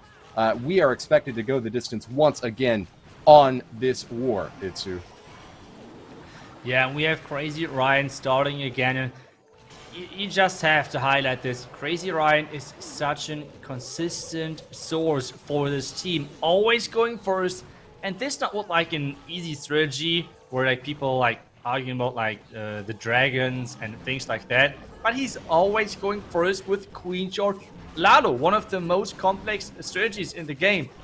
And this is so unbelievable impressive. And he's trying it yet again on this base of NY Dragon, Woody. Nice timing on that free spell. He does find an enemy skeleton trap, and that's going to require something else from this queen to keep her up and alive. Another free spell here from Crazy Ryan keeps her on the charge into this top compartment. A big, wide open space for her to wander around in and find a shot onto the enemy town hall. No jump spells in Crazy Ryan's deck, and he's only got one more super wall break for some outer compartment expected. So really impressive layering for this queen to get so deep and targeting onto this multi-target Inferno. CC pull out is awfully late, but it's really good news for Ryan, who's gone so quickly on this initial strike. 40% of the base down, and still over half of the time remains for the cleanup. Yeah, it's great that he's getting really fast deep into the base, but at the same time, so far at least, his queen is skipping that town hall. This queen was supposed to take down the town hall. Now he needs to rage, and now he needs to wait for the queen pathing. Like, if the queen is skipping that town hall, he needs to change up the plan. If the queen is going for the town hall, he knows that he can get started with the ladder, but for this, he has to wait. And this could cause a time fail. Now he sees, okay, this queen is skipping the town hall, and now he needs to like think of like a backup plan. And there is the Slammer coming in, but the queen needs to collect percentages, otherwise this town was not activated. There is 2 black mines, But still, wait a second, that Slammer is flying around that town or not activating it. And now the Eagle is shooting all of those heaters. Woody, things are going from bad to worse for Crazy Ryan right now. He's salvaging really well, though. Protection from these balloons out back is the insurance policy he needed to ensure that the second star has been claimed. But Crazy Ryan has sacrificed a lot on positioning. Those balloons are pathing through virtually half of the entire map now, from the very top corner all the way down to the bottom, and they are taking eagle shots the whole way through. Crazy Ryan's plan might have been good, but the queen pathing did not go in his favor, and the adaptation to get the 2-star is going to cost him the triple for sure. Way too much time still spent in the early stage of this attack to be able to claim the triple on cleanup, and Crazy Ryan is going to be left with a 2-star in the low 90%. Yeah, and this is a really surprising thing. Crazy Ryan, like, he is so good. He might be one of the best queen chargers out there, especially with this Lalo strategy, but he's not getting it done on this specific attack. And as we said, this match, there's a lot of different things on the line. Not only the money, but as well the possibility of getting that wildcard silver ticket later on. But now it's to Nishang Dance. And I mean, so far, if we're completely honest, they were not really able to like make use out of those great defenses, because you have to say they had always a pretty solid defense. As we said, 12 stars against Space Station in the first match where those two teams met. And now it's the next attack coming in. It's Moon with his Inferno Dragons and Dragon Riders. Early blimp for the Town Hall. And there we go, the Warden ability covering everything. In just a couple of seconds we should see that King coming down as well. The Town Hall is dropping. This is a huge point in those dragon attacks. Having and seeing this building going down successfully is the first big step into the 3-star direction. CC is getting pulled out, and Moon is wasting no time knocking him down, holding on to that poison spell, perhaps for the enemy Archer Queen. She's already starting to fire away, and Moon's going to really have to use these spells quickly if he wants to get the win after all. This Grand Warden is really doing an excellent job protecting as many dragons as possible with the mighty spread on this base. Far out into left field on either coast of this attack, he's got dragons, dragon riders, inferno dragons trying to collapse back into the core, which they finally do now, but they have taken a beating on the outer edges and will need to concentrate all remaining firepower into the mid. Looks like a missed free spell or a swag, however you want to take it, right in the middle there, as Dragon Riders continue to pop off and go down. Air defense in the bottom corner is wrecking these poor Inferno Dragons, but I think that they might just have enough firepower to close it out in the end. After all, 2 more hero abilities left to use, and Moon was playing awfully aggressive here, but he will get the triple, Itsu. Yes, I mean, we know Nishang Dance. They always swag, and we already talked about that being not the smartest move, and yeah, that were no misdrop freeze or like a poison. That was just another swag. But we were talking about it the last match as well. It did not work out that great, swagging in the first attack, because after that, their offense was awful. So let's hope that this is not another sign, because I don't know, it was not really paying off the last time they did it. I don't know, I'm not a huge fan of that, to be honest.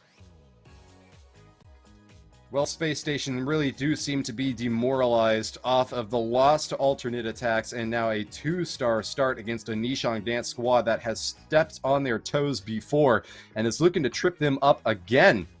Advantage for Nishang Dance in this race for the bronze position and a chance to grab that silver wildcard ticket if Ophelia Esports does advance on through the main phase of Supercell's esports competition, the Clash of Clans World Championship, that $1 million prize pool event that we are offering a satellite position for. But $10,000 on the line today, and in this 3rd place match, there's another big opportunity for that prize pool to be shifted a bit more toward you.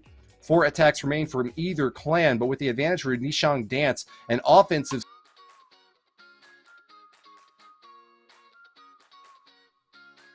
I can't hear anymore, Woody. I don't know what exactly happened, but yeah, like the next match, next attack being on the menu, and I mean, I don't know. Still, Space Station had an impressive performance against Alternate earlier, so we can expect still a lot from those guys. We have so many good players on that roster, and they should be able to get this back. Really depending, though, on the offense of Nishang Dance. Getting this really early lead But at the same time, so far it feels like, at least for today, was not the best sign of getting an early lead, because we had a lot of comebacks happening. And Woody, what do you think about this match? Could we see another comeback happening? It's not there? Okay. So,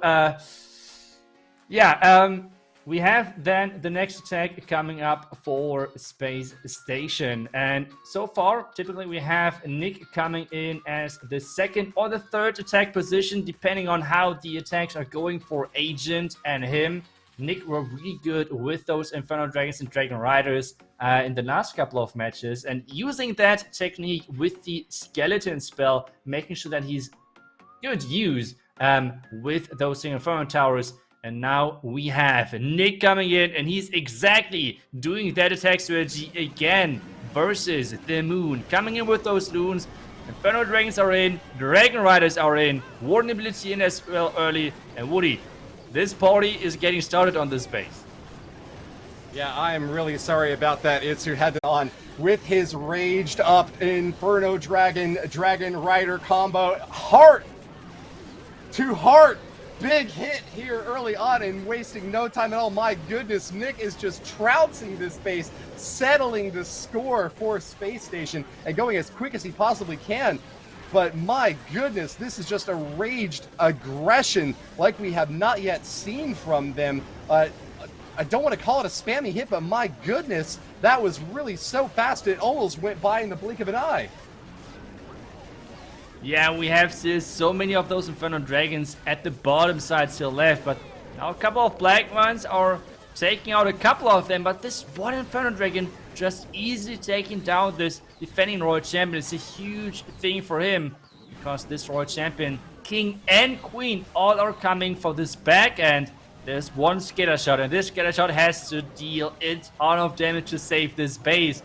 We have even another Inferno Dragon now going for that scatter. And take a look at the scatter. Take a look at how fast this thing beams up and takes down the... Okay, never mind. This one was not that healthy.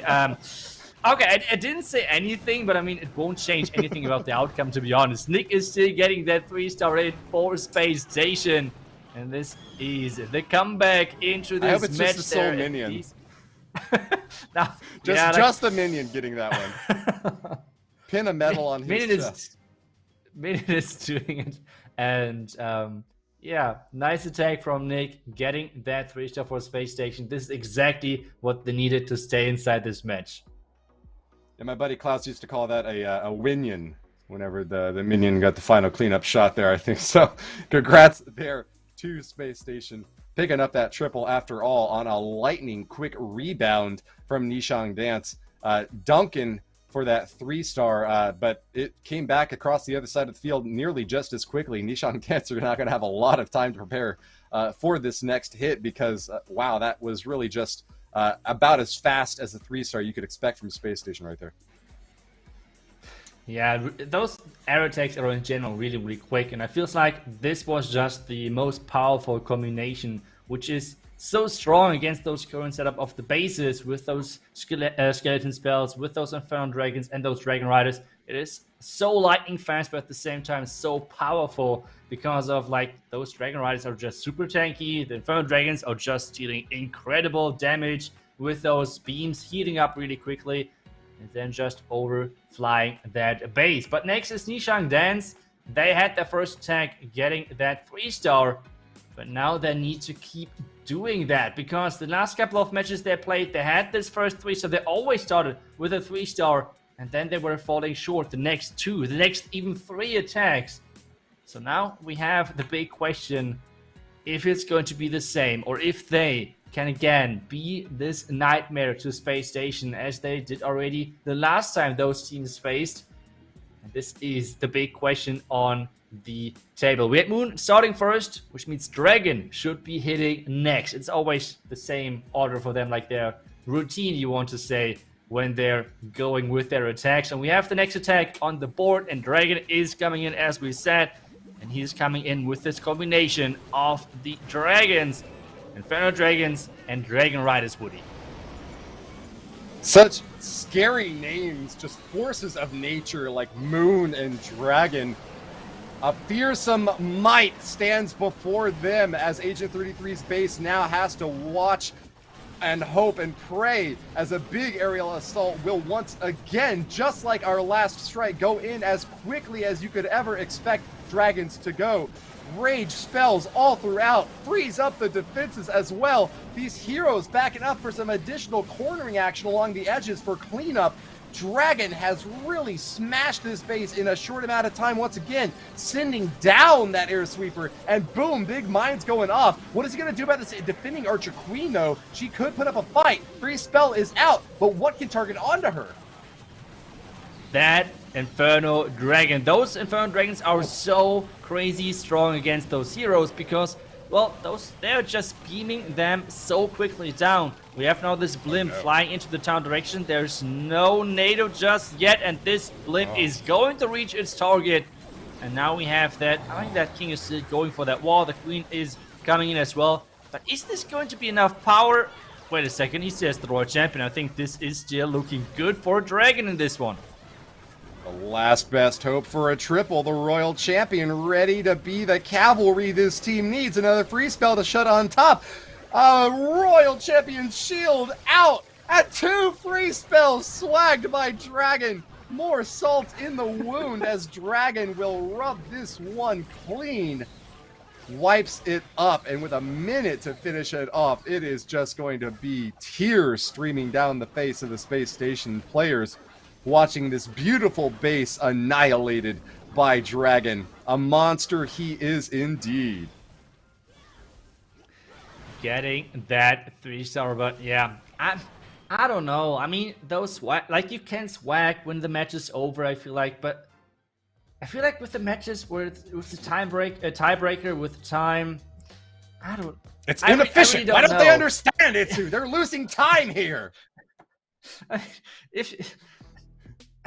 I don't know. It's like ending the attack early. Like, why would you do that? Just to show that you could have triple. Like, I personally just don't get it. But hey, whatever. It's maybe just me. Maybe it's just me who's being surprised about that. Whatever. They are getting their 6 stars, getting that good start, and they have a good start, which they have not done in the last couple of matches. Starting with 6 stars out of 2 attacks is looking good for them. This. We'll go easy on him, chat. He's a German, and when he sees inefficiency, he wants to fix it. I can certainly sympathize with that feeling, and I think that he makes a good point that maybe Nishang Dance should consider. But ultimately, this is a big psychological edge for them. The 1-star pick up and really strong strikes so far. If you are a space station attacker, you are not going to be feeling confident or happy about the way that this war is starting to shape up. A chance for them to have gone to the grand finals, and now they are slipping up war after war. This has been a very difficult day for them so far, but can they rally? Can they make that charge back up this hill to reclaim the position atop for a win against a team that has frustrated time and time again? This is going to be the question on Space Station's mind as their fans out there are sweating, hoping that they can get some consolation prize from the Clash Masters playoffs. The biggest community event so far this year with so much on the line to try to get into that top esports spot, Itsu.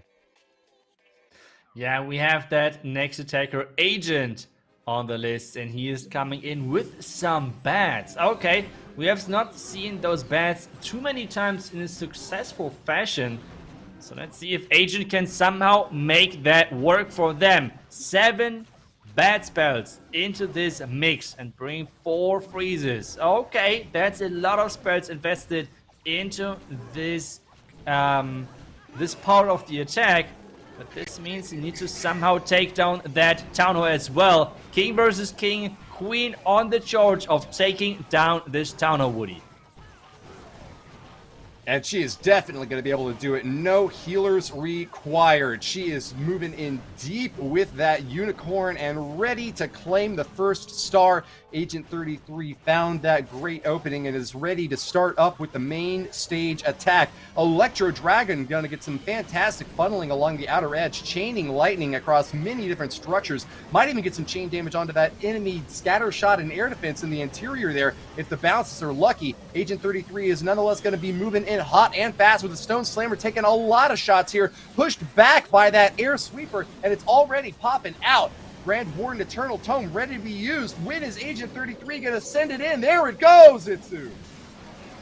Yes, as he's engaging that defending queen, really nicely timed.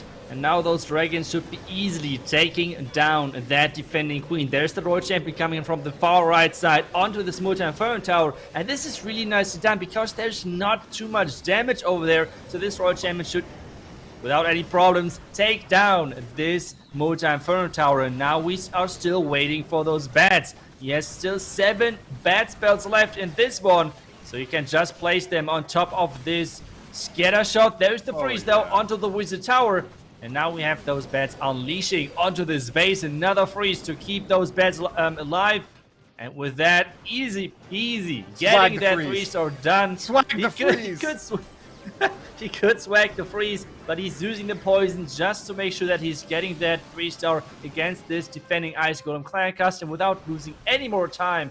An agent is getting it done for Space Station. And this means they're not falling behind further. They're sticking around the score of Nishang Dance. Overwhelming showing from Agent 33, and if you thought bats were busted at Town Hall 14, you got another thing coming, because we have seen them used quite well now, both by alternate attacks and by Space Station Gaming. Great hits there from these squads, keeping that percentage very, very high. Space Station might have missed their first one, but their second 2 hits have been really effective at keeping Nishang Dance feet in the fire. A perfect war we have not seen from Nishang Dance in quite a while, and so if this does wind up being a 13 or 14 star showing for them, Space Station really have done just about all that you can expect to get up back to the top. But let's not count out Space Station, let's not count out Nishang Dance really from this storyline. This is a squad that has had several opportunities to get into that golden ticket position with the Clash of Clans World Championship and has missed it out to really big teams, alternate attacks and Queen Walkers both competing in the Clash Masters playoffs, and with advancement by Nishang Dance over those other squads, seeing them moving on through a different group now, this is really their time to shine. This is their chance to move on and show their dancing skills at the top of the esports world. They want to get that silver wildcard ticket, and they're just going to have to hope that Ophelia is able to hand it to them now that they're in this bronze spot. But with Nishang Dance attacking next, let's see if they get another triple, going for that tic-tac-toe 9-star total. Wall Wrecker brought in here by IU to try to get this corner demolished, Itsu. Yeah, the queen charging it around that wall. There's the wall break for the queen, but is that wall breaker opening up too fast? No. Wall breaker is now going for that town hall at the same time. We have that queen going for that defending king. There is the rage to keep her alive. But there are 2 headhunters coming. He needs the poison, and that's exactly what he is doing. So really nicely reacted. The queen, or like the headhunter, is actually triggering a couple of more skeleton traps, and this poison is having a lot of value. Being able to take down so many defending troops right there. A couple of minutes to support against those pups. The town hall is going down as planned.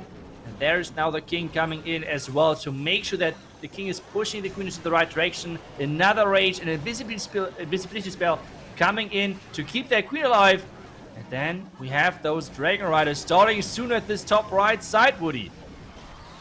IU's queen ability was forced, though, and not necessarily at a great time. Nevertheless, this queen charge has been very effective, and she's taken down a lot of really key targets. A serial killer in the bottom compartment. This has been very helpful for her to have these healers well protected along the outer edge, raged up and keeping her high and mighty as best as they can. Giant bombs triggering all over, and that's going to be even more rage spells that she needs to stay safe. But no red bombs yet for these healers. They are still doing their good work.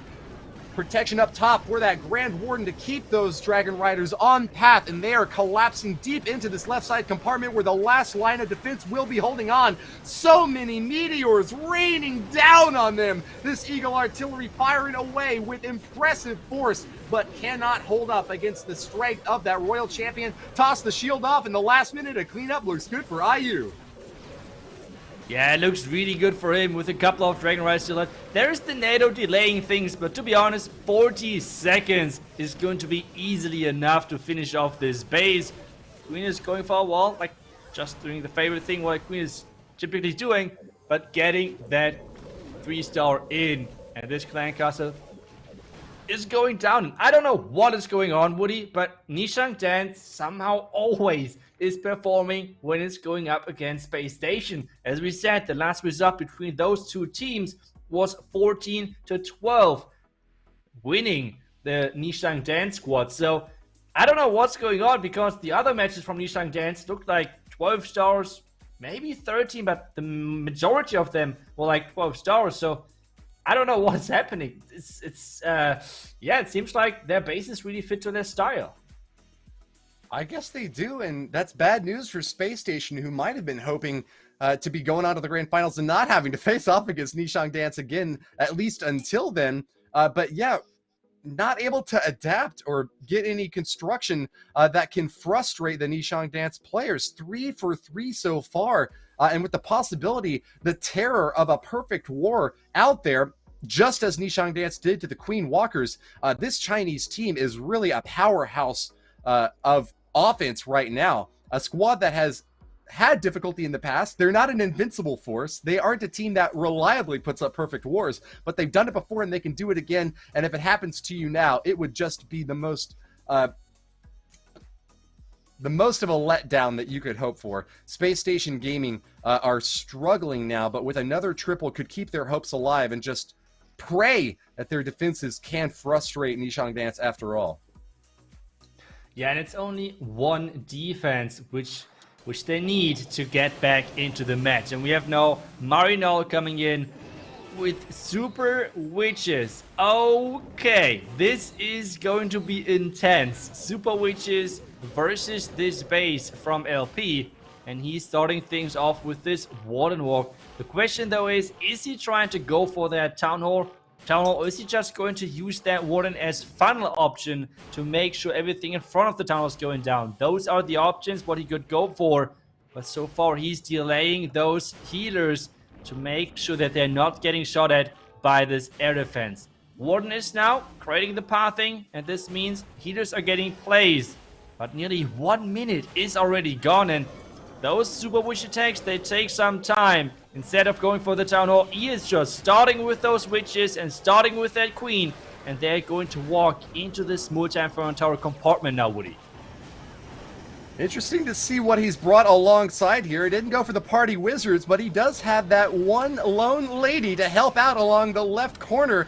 Valkyries be effective when they need to get lots of splash damage and do a little bit of tanking out in front. They're sort of like giants in the way that they get used, where they aren't going to go down quickly, but aren't necessarily needed for the long haul. Marinol will get a lot of help with that Ice Golem popping over on the left side corner, shutting down defenses and giving another breath of freedom for his troops, hopping over this wall and trying to spread out on the back side. He's got another jump spell ready to be used to make his way into those back compartments, but with a multi-target Inferno well protected and lots of splash damage he's still going up against. It is going to be a tough run for him, Itsu. Yeah, and so many, like all of the hero abilities are already gone except that Royal Champion, which he just placed at that top side now. But with those Super Witches going strong in the core, this could still work. Those healers doing some incredible work on those Super Witches, and they're just keeping them alive. The Royal Champion is trying her best to somehow push everything further onto this right side of the space, and at the same time providing no time, but needs to be really quickly with this one, using archers and a wizard on the top right, because time is the biggest issue for Marinol right now. This cannon not going down is a huge problem for him. Those witches, yes, they can reach everything inside this compartment, but it takes some time to reach everything on the outside, even though this wall is open. But I feel like with 24 seconds, Woody, this is not going to be enough for Marinol. Tragic result for our Brazilian juggernaut. This is why it's so helpful to have something like a Royal Champion left with you at the end for the cleanup, something that can hop over walls. This Grand Warden is helpful, but he's always going to tack onto whatever troops are nearby, and even with so many left standing at the end of the hit, 0 seconds left for the final 5%, and that's going to be a nickel short. Marinol from Space Station gets the 2-star 95 and will bring his team's total star count up to 10. But with Nishang Dance able to overcome that in a decisive fashion with just another 2-star, this is going to be looking more and more likely like a win for Nishang Dance. Yeah, they're looking really strong indeed, and maybe that's just the position for Nishang Dance to be in. Maybe they're better when they're like relaxed, when they're in the lead, don't have that much pressure on them. I feel like most of those matches, they were falling behind early, and they were never really able to come back from that one. But now in this current situation, they have a really strong showing. Fluxy should be the next attacker for Nishang Dance. And he is going in with pretty much everything. Lalo, he really likes to use Lalo, but at the same time, he could do whatever is needed. So let's wait what his strategy of choice is going to be versus this next base of Space Station. But if this next attack is going to be a 3-star, this is pretty much the win already for Nishang Dance, and this would be the 3rd seed in this Clash Masters tournament. And there we go, we have the Queen George coming in, but it's going to be Dragon Riders, which is going to be the follow-up onto the base of Lex. Starting things off on this bottom side into the air defense, and then going to walk around into the Archer Tower. Skipping that tower compartment just for now. No, instead going to wall break in now to get his queen then further into the tower compartment. Clan Castle troops, there's a split Clan Castle troops, which means 1 headhunter, but that shouldn't be any problem. The queen is quickly to target that next.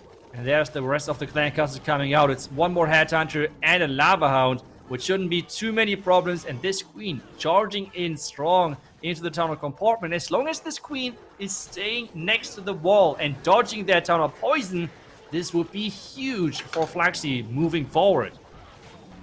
4 ground expos threatens the effectiveness of a queen charge and really requires Fluxy to keep a close eye on his leading lady, charging up with rage spells to top her back off when she's taken most damage. Lots of point defenses firing on her, and now that Giga Inferno heating up, but with that rage, she is going to pop that Town Hall down easy for the 1st star claimed, and will continue her reign of destruction through the bottom edge of this base. Now it's going to be the main phase of the army, starting from the top left side, in fact, with those Dragon Riders supporting that Grand Warden push. A Stone Slammer, a very effective way to knock apart that scatter shot on the back end, and that is going to be a great entry point for Fluxy. Lots of spells left to use, and he's only halfway through this attack. Single target Inferno heats up onto the Archer Queen, but even with the defending Queen firing away at her, she will knock it out and finish it off. Great start for Fluxy in this raid, and he is looking clear for the triple Nishang Dance need to secure their spot as 3rd place team in this Clash Masters playoffs, Situ. Yeah, and those Dragon... They're so tanky. This scatter shot is having no chance whatsoever. The queen staying alive with this charge. It is looking done. Oh my good. Okay. Okay, Fluxy. This was a little bit mean. But I guess at this point it won't change anymore with the outcome of this match. Like, he can just whack all of this without any problems. That's more than swag. Woody, that was a quick one. Okay. That is just such rubbing it in their face.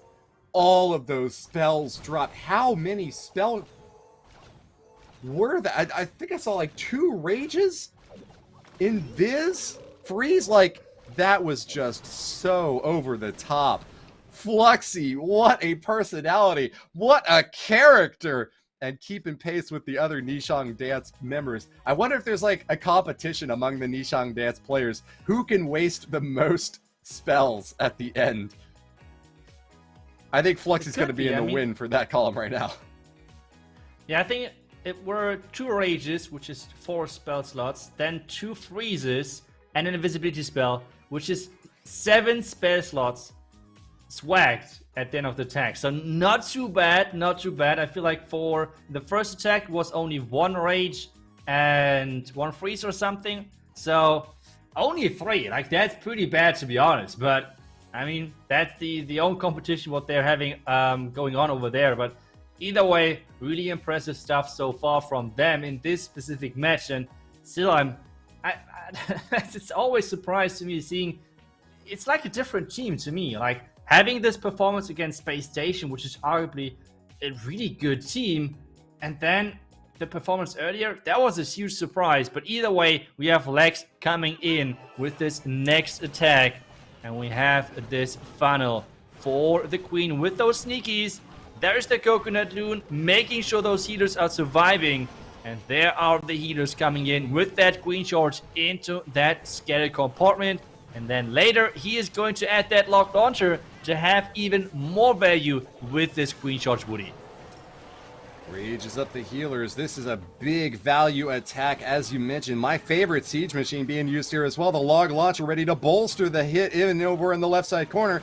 Lexnos wasting no time and being very careful with that loon to just sweep around and try to check for bombs or mines. Catches a seeking air mine and the coconut does its job. He's going to crash onto that enemy archer queen and finishes her off so quickly. Long bomb log launcher coming in slow and late here. Forced out ability for Lexnos' queen. Another bit of trouble for him, but he still has got a big force ready to make their dash into the top compartment. Barbarian King joined up with the Grand Warden, targeting that enemy Eagle artillery.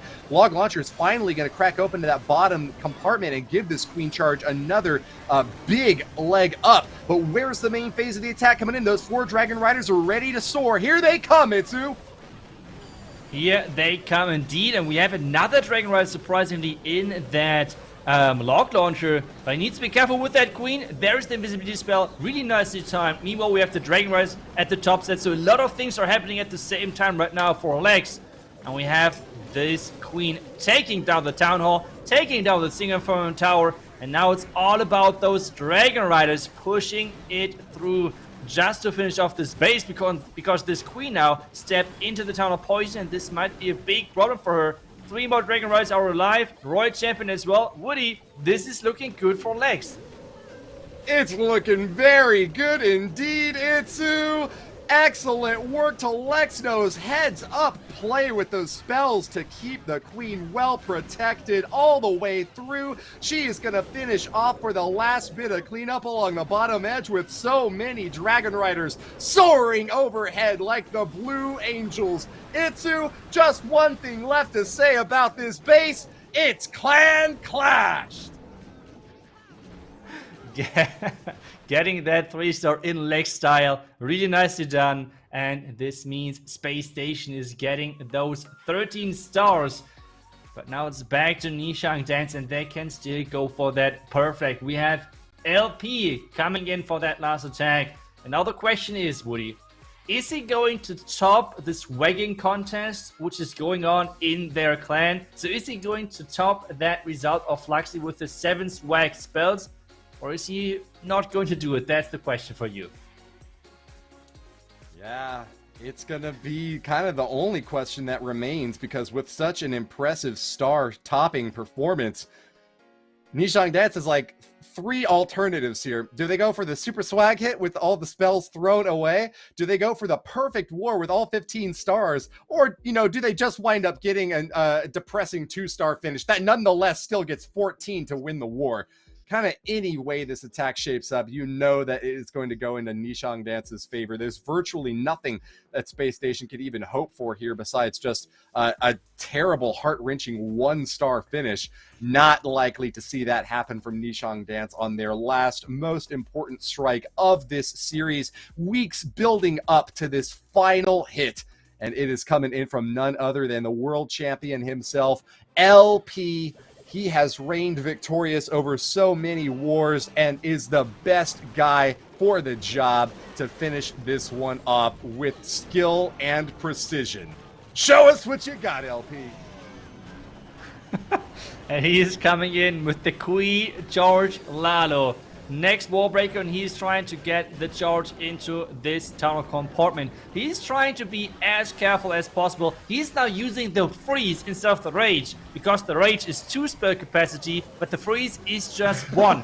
Really going in already with the most optimal swag possibility, it feels like. And there is the log launcher now coming in to make sure it's opening up for that queen. Is he going to freeze now or is he going to rage? I feel like raging might be the better choice. He's waiting so long. He really does not want to drop those spells. But now with the eagle activated, I feel like he has to do something about that. And there's now the first black mine hitting those healers. The eagle is hitting hard as well. And we have that queen slowly charging forward. The path is there. The next rage is over there as well. Now the clan castle is coming out, Woody. Uh-oh. Scattershot doesn't go down, and that means that we might get some splash damage on the healers out back. No! The angle not good for Marinol this time. The attacking LP will still get the upper hand. Lots of raged up healers keep that queen alive despite so much damage stacked in on her, and it's another rage spell. We are not going to see the overwhelming swag performance that we had in past from the Nishang Dance squad, but LP will still be charging in deep, heavy, and strong. Archer Queen ability is popped as soon as that single target Inferno heats up, and she will get the lock right onto it. Skeleton traps be damned. LP will not be stopping on this monster move through the bottom side of this base. He is sashaying away, and this is going to be the 3-star he was looking for. With the 1-star claimed and the second from the Town Hall down, Nishang Dance have the win, and finally he's going to be moving in with the last stage of this strike. Lava Hound out in front of these balloons for the finishing blow. What a showing from LP. It kind of felt like he wanted to swag the Lalo, because to be honest, he did not really need that Lalo at the bottom side. He is swagging instead a couple of runes. Still good attempt, LP, really good attempt, but I feel like still Fluxy is going to win this swag contest on this one. But either way, this means AS Monster, Nishang Dance going to get that perfect war against Space Station. A really, really good match for them. And this means Nishang Dance is going to get this 3rd seed, which might be so important depending on how the next couple of qualifiers are going to happen, because this possible wildcard silver ticket might get handed down if Ophelia can perform the same way in future qualifiers as they did in this ClashMasters series overall, Woody. A few buildings separated Space Station Gaming from being 4th place and a chance at a grand finals finish. Commiserations to them, and I think that they really well deserved their semifinal spot here in Clash Masters. I hope that we get to see more of this squad in the months to come. They have a great chance to earn that spot in the Clash of Clans World Championship, but it is not going to come from what they've done today. As you've mentioned, Nishang Dance in the 3rd place spot would be the 2nd to claim that silver wildcard ticket if it does wind up getting handed down from Ophelia, which is looking more and more likely on an insane march toward the top, knocking apart so many highly qualified teams. Ophelia has been the uprising squad of the day, of the month for me. Having been able to finish off HT Family, Queen Walkers, and Nishang Dance. They are now going up against none other than the world champions themselves. Alternate Attacks waiting next. The grand finals for the Clash Masters playoffs. A $5,000 prize on the line, and the opportunity to get that silver wildcard ticket cemented firmly in their grasp already, and showing it off to the world. Will Ophelia Esports get 1st place and that big leg up in the community respect in the prize, or will Alternate Attacks do it again? The World Championship team not eager to let that reputation slip and slide in such a crucial war. It's a best of 2 coming up next, Itsu. That's right. So we're going to go into a short break, and right after that we have this crazy match ahead of us. So as Woody said, don't go anywhere, and we will see you in a bit.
Welcome back to the Clash Masters, and it is time, the moment you have all been waiting for. The Grand Finals is now underway. My name's Woody, and we have got two amazing teams ahead for you. Alternate Attacks, the reigning world champions, up against Ophelia Esports, a silver wildcard ticket holder now seeking to cement their spot in glory. A best of 2 series where 10 attacks from both teams will all be totaled up to find our one final winner. What have we got in store ahead for us, Itsu? Some amazing matches, hopefully, alright. These a lot of cool attacks, seeing different strategies. This is what I was hoping for. Variety. We saw that a lot yesterday. Today, a lot of those teams are opting into those dragon type of attacks, which is obviously totally their free choice. Well, let's see what those teams will bring up to the table in this final match. As well, a lot of prize money is on the line, as you said earlier, and those two teams want to get that for sure, Woody. Absolutely. A $5,000 prize for first place. They have been clamoring, clashing. They have been smashing opponents' faces. They have been building the best bases they can. And now here it is. It's right there in front of them. The only thing left to do is finish off one last team. But that's a lot easier said than done, especially when you've got so many skilled foes standing up against you. We have got a square off that will go down in history. 2021 Clash Esports is being told right now. This story is so incredible to watch the insurgent Ophelia Esports moving up from the group stage, just having barely made it into the playoffs as the 4th place team in the last chance qualifier to now being in the grand finals. This is really an incredible underdog story for them, trying to unseat Alternate Attack, a team that has held off so many teams that have been trying to get up at them, biting at their heels. Space Station Gaming just barely took a loss to them and has shown that this top team has yet still got some weakness.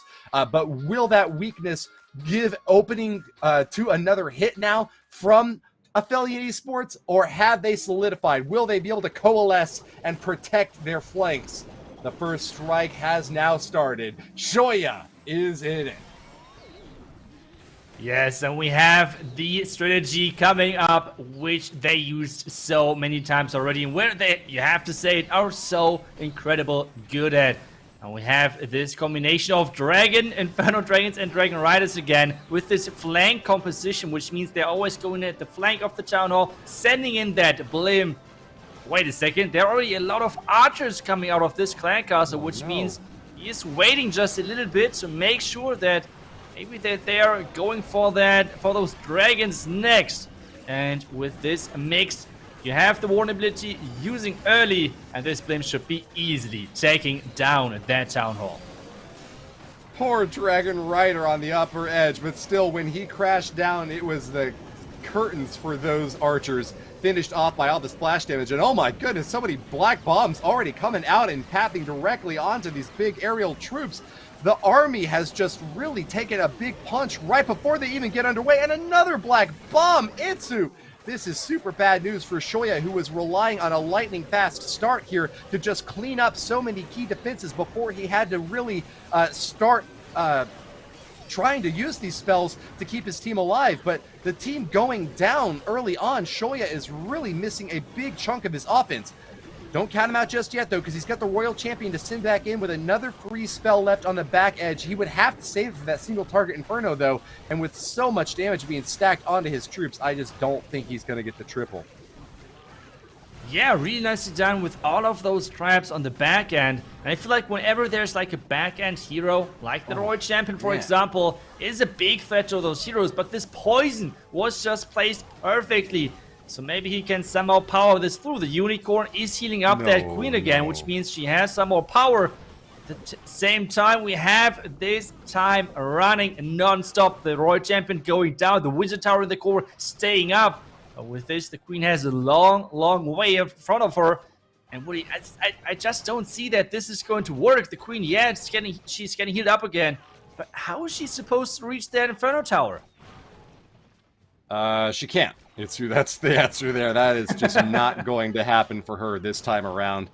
28 seconds for cleanup, and there's a lot of opportunities to get those buildings finished off and raise that percentage. But as you mentioned there, that single target Inferno is a hero murderer. It has a soul burning purpose, an individual desire. The only reason for its existence, its raison, is to kill the hero. Archer Queen is not even going to get to fight it. It has not earned that right. She will have to stay on the outer edges of those walls for the 2-star 91%. Yeah, and that's a really good defense to start off this match for Alternate. They have shown this already in the past, that they were really good at defending those air type of attacks. And we have seen as well, Ophelia really like to bring those type of attack strategies. And they were so successful with it so far because most of the other teams then had no clue how to defend it. So it's going to be interesting moving forward if that's going to be the same story again, that those bases of Alternate holding back those dragon type of attack strategies better maybe with their trap placement than the other bases. Either way, a good successful defense is one thing, but we need now Alternate starting with 3 stars to make that count, to get that lead early. Otherwise, both teams starting with 2 stars would not really have that much of an impact, would it? Well, right you are. And in Ophelian's favor, with those 10 attacks that we've got, there is going to be time to make the comeback happen, but it is kind of a bad signal that they are already missing out on that 9% from their initial hit, and attack which often is relied upon by these teams to get that decisive lead on against a base that seems to not require a whole lot of planning to deconstruct. But as we saw in the last war, Alternate attacks dropped their first strike as well, and nonetheless were able to come back in a very strong way and get the win after all. So first star missing is going to be a loss, but not a crumbling blow for Ophelia Esports.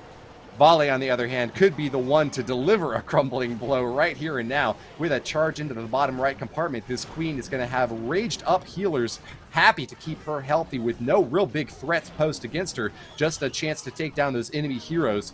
Barbarian King not going to be in that compartment to attack, but the defending Barbarian King is going to hop outside the walls to try to go fight him after all, and that's going to be a win for Vale once again. Yeah, I mean, interesting enough is that Vale is bringing that queen charge to this. Like, he so far has used many times those sweet type of attacks, those hero dives, but now opting into this queen charge. King is getting caught onto the defending king and a lot of tester in this compartment, which means this king is struggling quite a bit. Giant bombs are coming up as well, taking down those barbarians. But hey, the multi-inferno tower is going down. This is everything what counts. Now this Royal Champion, take a look at that Royal Champion, taking down the Eagle, taking down the Scatter Shot, and now even an Expo. This Royal Champion is insane. Next wall break is going to connect, and this Queen can just reach everything. Another air defense, the next multi-inferno tower, another Expo. This Queen George is just too OP, but at the same time, wait a second, there's only one healer left, Woody. Cracked offense and very powerful. He's lost his healer, but he won't necessarily need that queen charge to finish off with the cleanup along the outer edge. Still a minute left, and Vale is moving powerfully into that compartment. Big crash where the battle blimp will send in those loons and the Dragon Rider. Don't worry about that bomb because there are more forces on the way to left to help. The Dragon Riders will target directly onto those defenses, and they are going in for form position. This is going to be an excellent kill from Vale. The 3 stars will be virtually guaranteed with no buildings out of their reach. Well done. That healer topping that queen back off as she makes her way through the final layer of wall to help with the cleanup, and this is just going to be a totally demolished base, Itsu.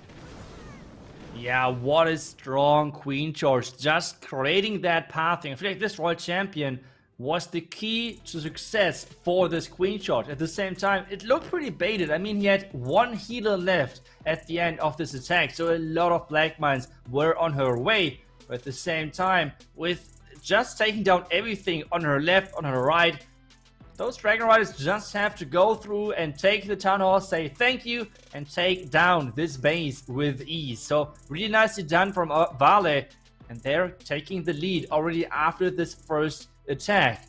Now it's back to Ophelia, and they have the choice. Are they going and keep going with those dragon type of attacks, which the first one has not worked? Or are they going back to Lado, which they have used in a really successful fashion as well in the past? So that might be an option as well. Let's see what they're going for, Woody.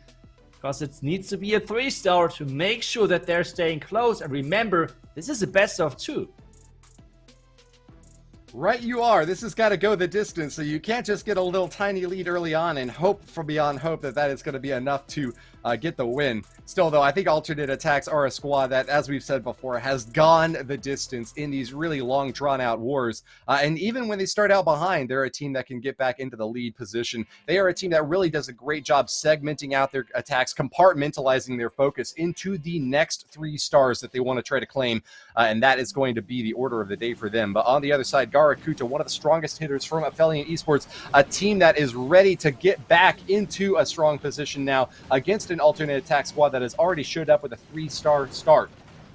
Queen Church Dragon Rider with a little bit of panache early on, cracking into that bottom compartment and knocking apart an Archer Tower of all things, but with that scatter shot defending the Archer Queen right behind it, there's still a lot left to be done by Garakuta here and now. Make sure that you check around for those air bombs. Seeking air mines can cause a big problem for those healers. And with the possibility of a prediction for this Queen Walk along the outer edge of the Town Hall, he's got to be very careful with his healer deployment, Itsu.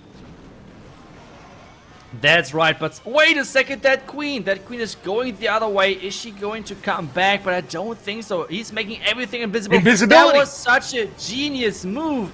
But wait a second, that scatter shot now is going to survive, so maybe it's not as genius as we might have thought, because this scatter is going to stay alive, and if everything is like going to hell pretty much.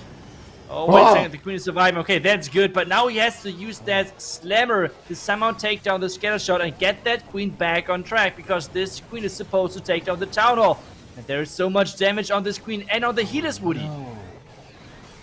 Big damage dished out, and Garakuta knows that he is in a tight spot here, needs to drop every spell he's got to keep those healers happy and healthy. They are down to the last sliver of their hit points, and Garakuta needs that Queen along the outer edge to finish this thing off. Multi-target Inferno is going to start burning them up, and they are down! The Queen is finished! Garakuta's forces have fallen apart, Itsu!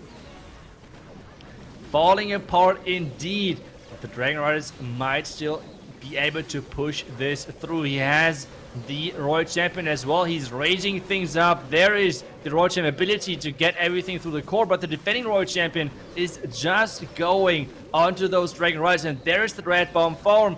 This time around though, not hitting any healers, but instead those Dragon Riders are going down. And the Ophelia Esports, they just seem not to find any 3-star plans on those bases of alternate. And as we said, this is a best of 2, which means if you're falling behind super bad in the beginning in the first match, the second match is becoming harder and harder to win, because the stars, the percentage, the time, everything is getting taken over into that second match. And so far already, you have alternate with at least 1-star lead.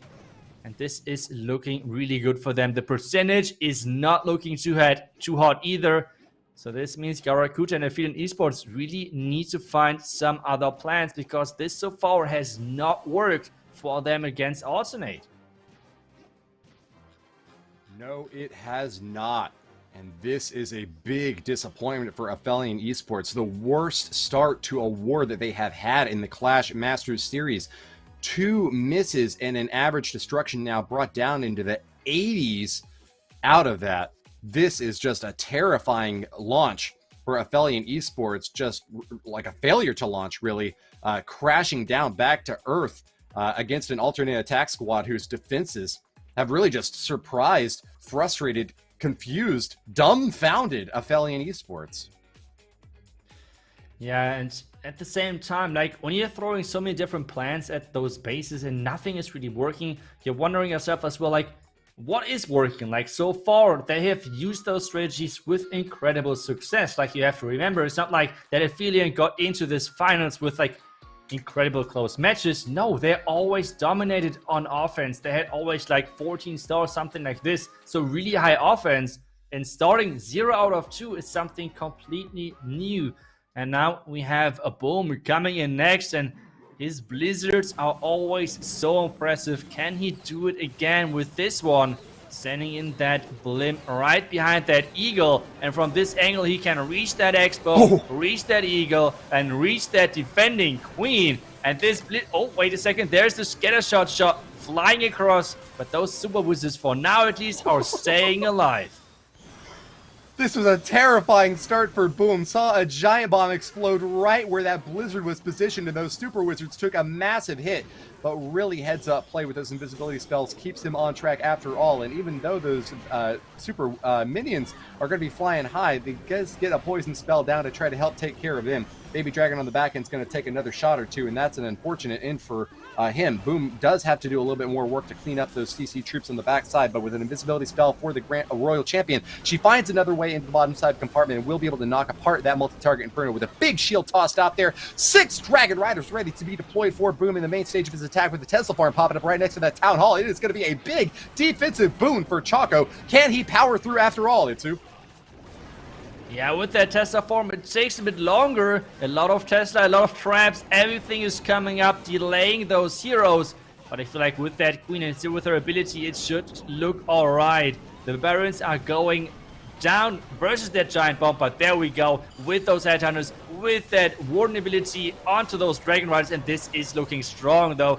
First Headhunters are flying away versus those Spring Traps, but wait a second, more Rocket Toons are coming in. He has one Skeleton spell still left, and wait, that Queen is still alive. Something needs to take down the Queen. The Queen is still staying alive on defense. Headhunter. And this Queen is... Oh, that Headhunter with that one shot taking her down, Woody. Precision strike from Boom, but oh, look out. A Dragon Rider intended to insulate against that single target Inferno got taken down by 2 Seeking Air Mines. Great heads-up play. They're using the free spell just to make sure that that Queen is alive, but oh my goodness, all the bombs in the world about to come out onto these Dragon Riders. Still, red bombs are not going to be enough to stop them, and even with those skeletons popping on out, there is plenty of defensive firepower ready from those troops to finish them off. This is going to be a triple once again from alternate attacks. Boom has done it. Yeah, he has done it with those crazy blizzards and hero dives. He's just getting so much value, and at the same time, this means it is a 2-star lead already for Alternate coming into this first of this best of 2 matches. And now it's back to Ophelia, and they need to start 3-starring at this point. They somehow need to stay inside this match because everything is important for the second match then as well. Because they want to stay as close sorted as possible to win this $5,000.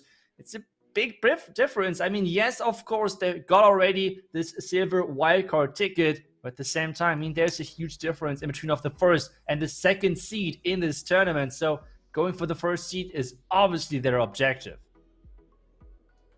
Big opportunity now for Ophelia Esports, sliding away as alternate attacks have really just done everything they can to shut them down right in the opening salvo of this war. This is a really terrifying way to start a best of 2, which is just not going to be decisively decided anytime early on. But the farther we get in and the fewer the 3 stars from Ophelia Esports, the rarer the chance of success will be. The less likely even someone strong as CEO can get through this mighty bulwark that alternate attacks has built up, showing some of their best bases. And another clever strategy on defense here, those 4 centralized builder huts trying to protect the Inferno Towers and Town Hall right on the top side. This is kind of a quasi-donut strat with really only that clan castle well protected in the very core of the base. CU is going to have a tough time cracking in, and with that air defense still standing up as well, the Queen charge could have another few problems ahead for it, Itsu. Yeah, this Queen is going the wrong direction. This air defense non-stop shooting at those healers. He's making the healers invisible, but at the same time, he needs to use something, maybe the Royal Champion or Loons or whatever, just to make sure that this is going down. Now he has used the Queen ability, and there's even a sweeper against those Loons, so things are going from bad to worse for him. No. This air defense is not going down, and oh no, this is really not looking good for Ophelia Esports. The air defense is surviving with like 0 hit points right there. The king is funneling already on the right side, but this attack is done before it even started, it feels like.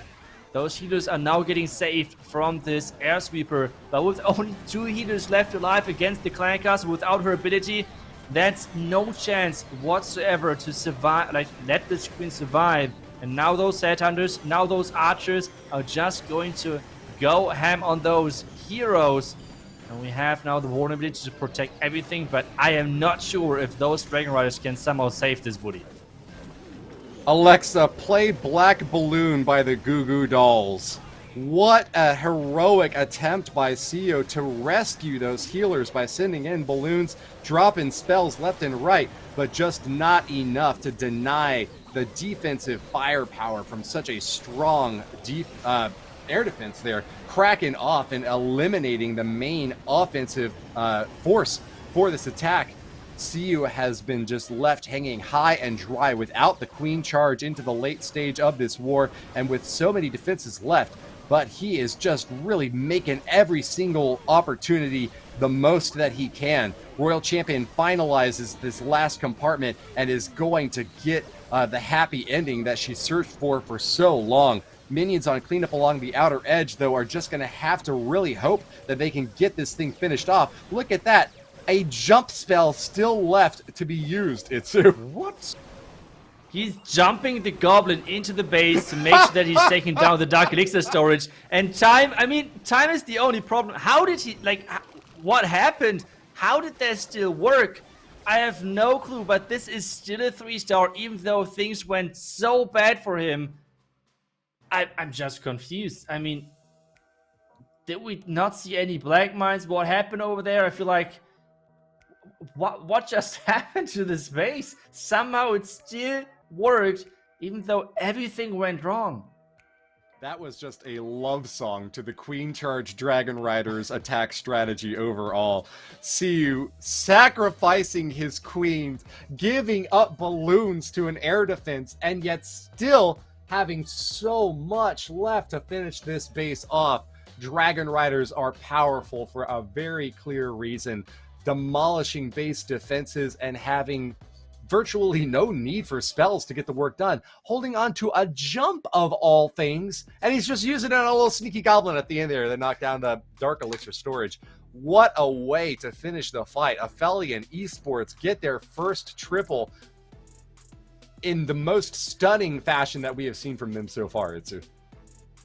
Yeah, but at the same time, I don't know, as a field in esports, like, I don't know if you can be that happy about this, because technically the attack did not work at all. So it's like, still, the plans which they are having, they're not really working, kinda, because, okay, I mean, it did work because it did not work, and then it worked again, something like that. But either way, we're in the next attack. Alternate is now attacking with us, and he's bringing the Hydra attack strategy to this base with the clone spell, a combination which we have seen over the last qualifier quite a few times. It is really, really powerful, and now it's getting used onto the base of Garakuta.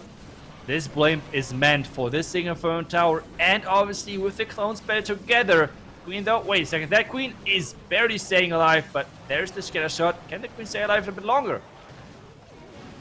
Somehow she has, even with so much splash damage from the scatter shot, she's just made her way to the back end.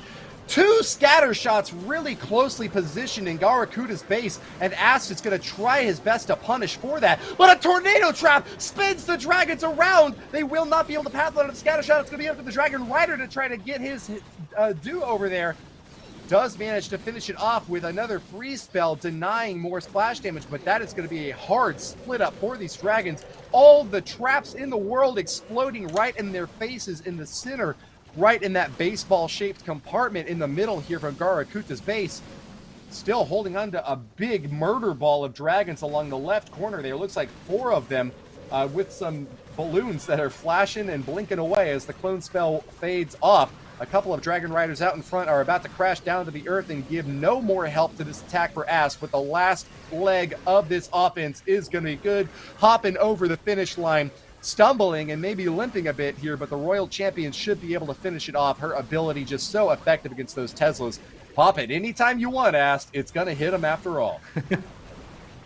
Yeah, we have that Roy Champion ability at some point getting used, but either way, it is going to be that 3-star alternate or just keep pushing through. And this is, yeah, another 3-star for them on the board with 9 stars after 3 attacks. They are looking perfect in this one. Yes, Ophelia just had their first 3-star, but still, it's a 2-star difference.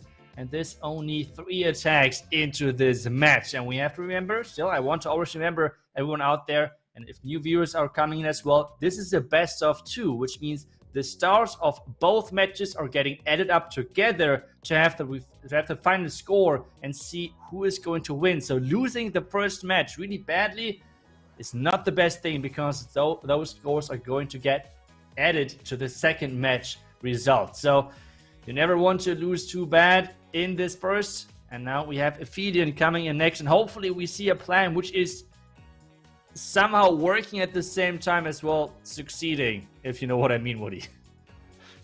Yeah, and it creates a sort of complication in the strategy here now for Ophelia and alternate attacks, where it's no longer just going for the safe hits that can guarantee you victory in this one war, but it really is trying to stack up as many stars as you possibly can, because the wider the margin of victory, the more likely you'll be able to hold on to it, even if something does go wrong in that second war. Alternate attacks now going 3 for 3 with the tic-tac-toe start for our first round of the Grandmaster Finals. Choco will be the next striker for Ophelia Esports, the 4 attacker with Super Witches now, a couple of jump spells and rage spells. We've seen Super Witches time fail already today with an unfortunate hit from Marinal, but with big open compartments in the center of this base, it's going to be about getting out to the final edges that Choco's going to have to worry about. That sends a signal to me that he wants to do some early funneling here, trying to knock out the right and left side corners as best he can, so that, like a hydraulic press, they can start from the top and just work their way all the way down to the bottom for a fast as possible finish. Yeah, and he's just ignoring that Singer Inferno, which is quite surprising. Have to freeze the Owl already has been taken down. No freeze whatsoever invested. And now we have that first wall break happening. No Cocodoons yet placed. There's the next wall break, getting that compartment open towards the Town Hall. But where are those witches going? Now we have that blimp flying across. I don't know. I'm not sure if he actually wanted to open up the Town Hall compartment, or maybe instead this compartment next to it. Because now everything is splitting and those healers have to decide whichever group they are going for. And we have the Queen ability getting used as well, because the Clan Castle troops on defense are just forcing that with... He has to use the rage at some point, because I feel like those healers need to do a better job of healing everything up. This Queen is staying barely alive. Now those witches are getting into the... or near the core of this base, Woody. Yeah, most of them are, but one wandering along toward the bottom, going to get burnt up by a multi-target Inferno, and even just losing one is a big loss for Choco. Super Witches need to stay well protected out behind those big boys out in front. This is a hidden jutsu that really requires careful planning and perfect execution to get that maximum value from the Witches, and already it's looking like they are not delivering on that promise. Choco still has a lot left to say before this base is going to be finished off, but with a Royal Champion ability to use a nice freeze and skeleton spell left to dump on here, it's not going to be about the pathing, and probably not even going to be about the power remaining, but we might wind up with a time situation getting a bit awkward here in the bottom compartment, Itsu. Yeah, and with this attack so far not being that successful, it is going to be that next defense. And so far, alternate bases just look OP in this matchup so far. We have the Singer Inferno at the top side being a too big threat, and then this wall break just completely messing up the pathing. He did not want to get into this tunnel compartment, I feel like, but instead the wall break, not going for the intended wall, messing things up. And this means this attack is going to end up on around about 86%. Not what you're going for in a situation like this, where they already were behind and needed a 3-star so badly. And this is now the next defense for alternate. So you have to give props as well to the base building crew of them. They're doing an amazing job so far with those defenses. And alternate offense, doing what they're doing best, and this is 3-starring bases left and right. Yeah, it is so terrifying to see a Tesla farm pop up when you least expect it, and add that on the back end to a missed wall break at the beginning, and that is just going to be it for a Super Witch attack, which can really go far in a raid, but needs lots of time, lots of planning, lots of preparation. And despite being the 4th hit now from Ophelia Esports, just not enough done early on to make sure that everything was funneled into the right compartment and was able to keep those Super Witches safe. That's going to leave a big gap now for alternate attacks to pry open and climb straight on through. An even star count and alternate attacks having another round of the chamber left to fire off here, potentially getting up to 12 with a perfect start in this first war, the best of 2. It's winding up being a little bit anticlimactic, if I'm completely honest. Alternate attacks are just coming in way over the top and just shutting this thing down before it even begins, Itsu.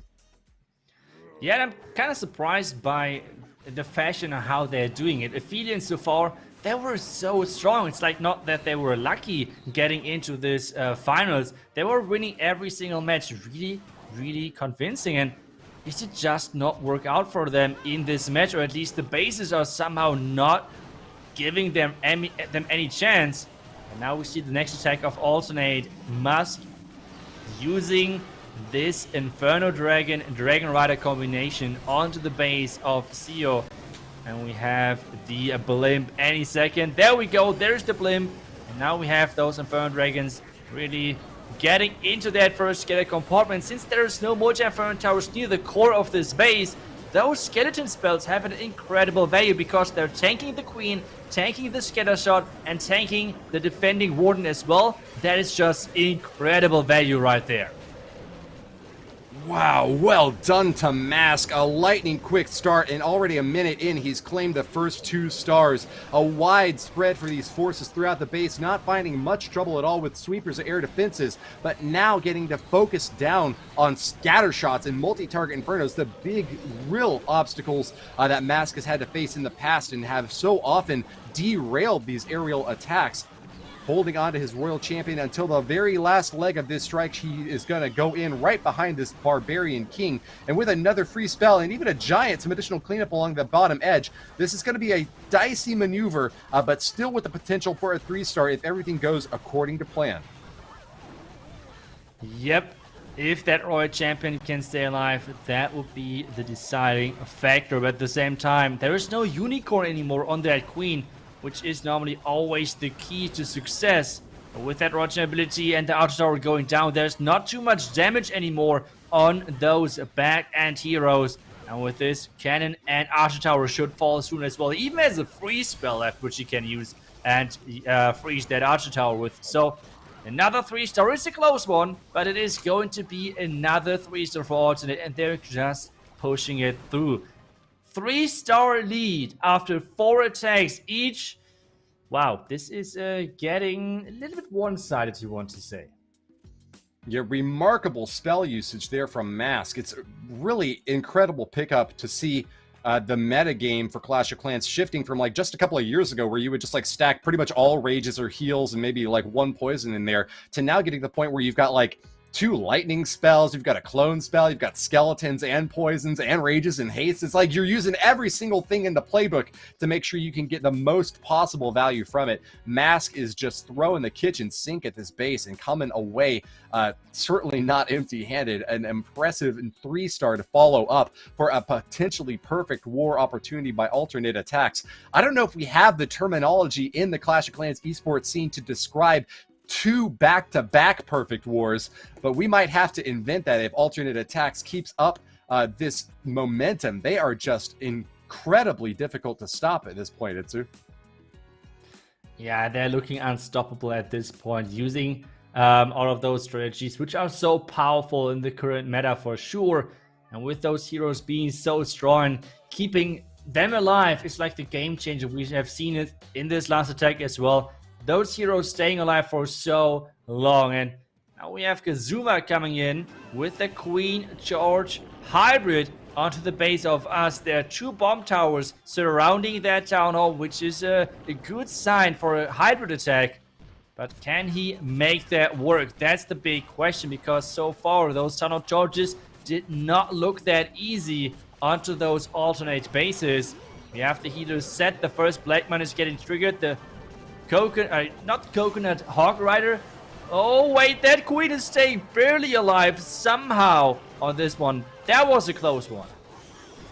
Terrifying start, and watching those super minions coming in next, firing away at the Queen and doing their best to lower her back down again, forcing out another rage spell.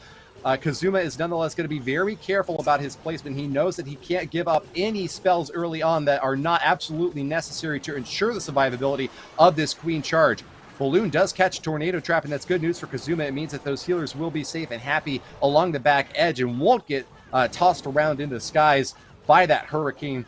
Just going to be that Air Sweeper trying to distract and slow them down, denying access to their favorite target, that Queen there. Rage spell again to knock apart that right side corner, and the first star is claimed by Kazuma. Spending a lot of time on this dive, though. The first stage has been finalized, and it's now time for the Hog Riders and Miners to do their duty, Itsu. Yeah, and the pathing is looking really good for them. Like, the Habit should go through this like nothing, as long as the Spring Traps are not placed too deadly against this. Now the Defending King are there, and oh my goodness, so many Skeleton Traps on this far left side. So how is this going to affect this attack? Because those Hog Riders and Miners are not as tanky. And wait a second, how many are there? It's just chaos on this left side. Are there a lot of Hog Riders or Miners alive or not? We don't see it right now. But this Queen not making it any further. And now it's relying on this back-end hybrid to somehow finish off this base, Woody.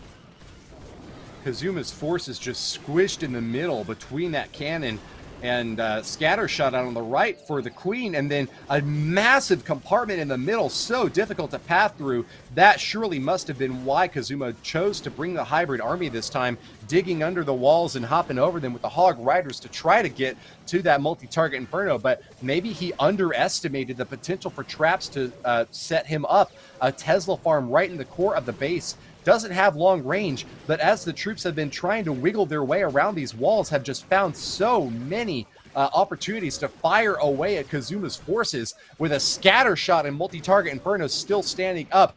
This hybrid army was strong, but just not able to go toe-to-toe with the base built by Ast. Another attack failure for Ophelian, as alternate attacks will surge forward. Only 11 stars scored by their opponents in this first war.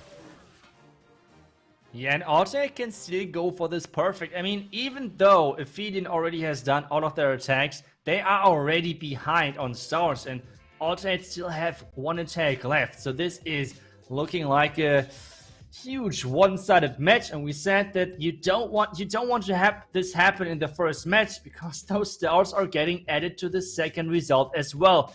So this is like the worst possible scenario right now for Ophelian Esports. At the same time, we have to say we're waiting now for alternate to see if they can somehow make the first perfect true and somehow work, because you said it, we're looking forward maybe the double perfect back to back, and this would be an impressive performance for sure. Either way, next attack of alternate should get started any second now, Woody. It is just so crazy to me that if this were a single 5v5 war, alternate attacks would have already won without even needing to use their fifth strike. A perfect start for them, and just so strong on the defensive side as well. 11-12 is the scoreline, and alternate attacks sending in Yo-Yo-23, the master of disaster himself, the beast ready to drop the big bomb, but not from the skies as usual. It's a P.E.K.K.A smash this time around. Yo-Yo-23 has really been showing off the versatility in its attack styles and coming in with a different approach to try to get the perfect war for alternate attacks. It's going to be a smashing success or a withering letdown here. Queen not going to charge into that compartment, holding on to that super wall break just about as long as he possibly can. Interesting to note that Defender Kazuma has used that Archer Tower on low mode to dish out a little bit more damage instead of having that long range to snipe away at the Queen attacking. Yeah, but this entries of forest looking pretty good, and I mean, this is the base which already has defended so many times. So the question Does Yo-Yo know how to beat it? Has he faced this already at some point? There is the vulnerability covering everything. And instead of using, I don't know, like the king for funneling and then the blimp for the town hall, he is switching things up. He's going to use the king on the other side now for the town hall, and he's using the siege barracks on the outside for funneling. So switching the hero and the siege machine is a really nice move right there, because now we have Hawk Riders coming out, and those Hawk Riders are going to support those troops inside the base. The heal spirits in place as well. Those super wizards are still there and firing away on those defenses. With that Royal Champion staying alive as well, this attack is looking so good for Yo-Yo. This attack is cracked and this base is crashed. Well done to Yo-Yo on the perfect war finishing move by alternate attacks. So many forces still left. Look at those P.E.K.K.A.s all happy and healthy, even though a big old giant bomb just explodes in their face. Bomb towers detonating all around them. They are just unstoppable in their domination here. Holding on to a free spell for the back end swag and dropping those last two hero abilities. Yo-Yo 23 has done it in style. Alternate attacks score their first perfect war, and it's up against Ophelia Esports in the grand finals here for Clash Masters. That $5,000 prize is tantalizing, staring them right in the face, and they are ready to grab a hold onto it. A big 4-star lead for alternate attacks. Almost impossible for Ophelia Esports to come back from at this point. But we do have a best of 2 in the Clash Masters Grand Finals, and the drama can continue to unfold from here. Whether or not they've got a chance, they have got some more left to say with 5 attacks left for both teams, Itsu. Yeah, I mean, it's already hard enough to win against Alternate in the best of 1. Where only, like, both teams are starting at 0. And now imagine you're having to face off against Alternate with already a deficit of 4 stars. That's tricky to say the least. But either way, this was just the first match. Because, as you said, it's a best of 2. So after a break, we're going to be back with that second match of this finals to see who is going to be crowned as the Clash Masters champion. Don't go anywhere. We're going to be back after this break.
Howdy, y'all, and welcome back to Clash Masters. The finals have been building up in this playoffs event, and now we are finally here. It is a best-of-2 grand finals match between Ophelia Esports and Alternate Attacks. And man, alive, this first war was really tilting heavily in Alternate Attacks' favor, but it's not over yet. My name's Woody, and I'm joined for this last war of the entire series by Itsu.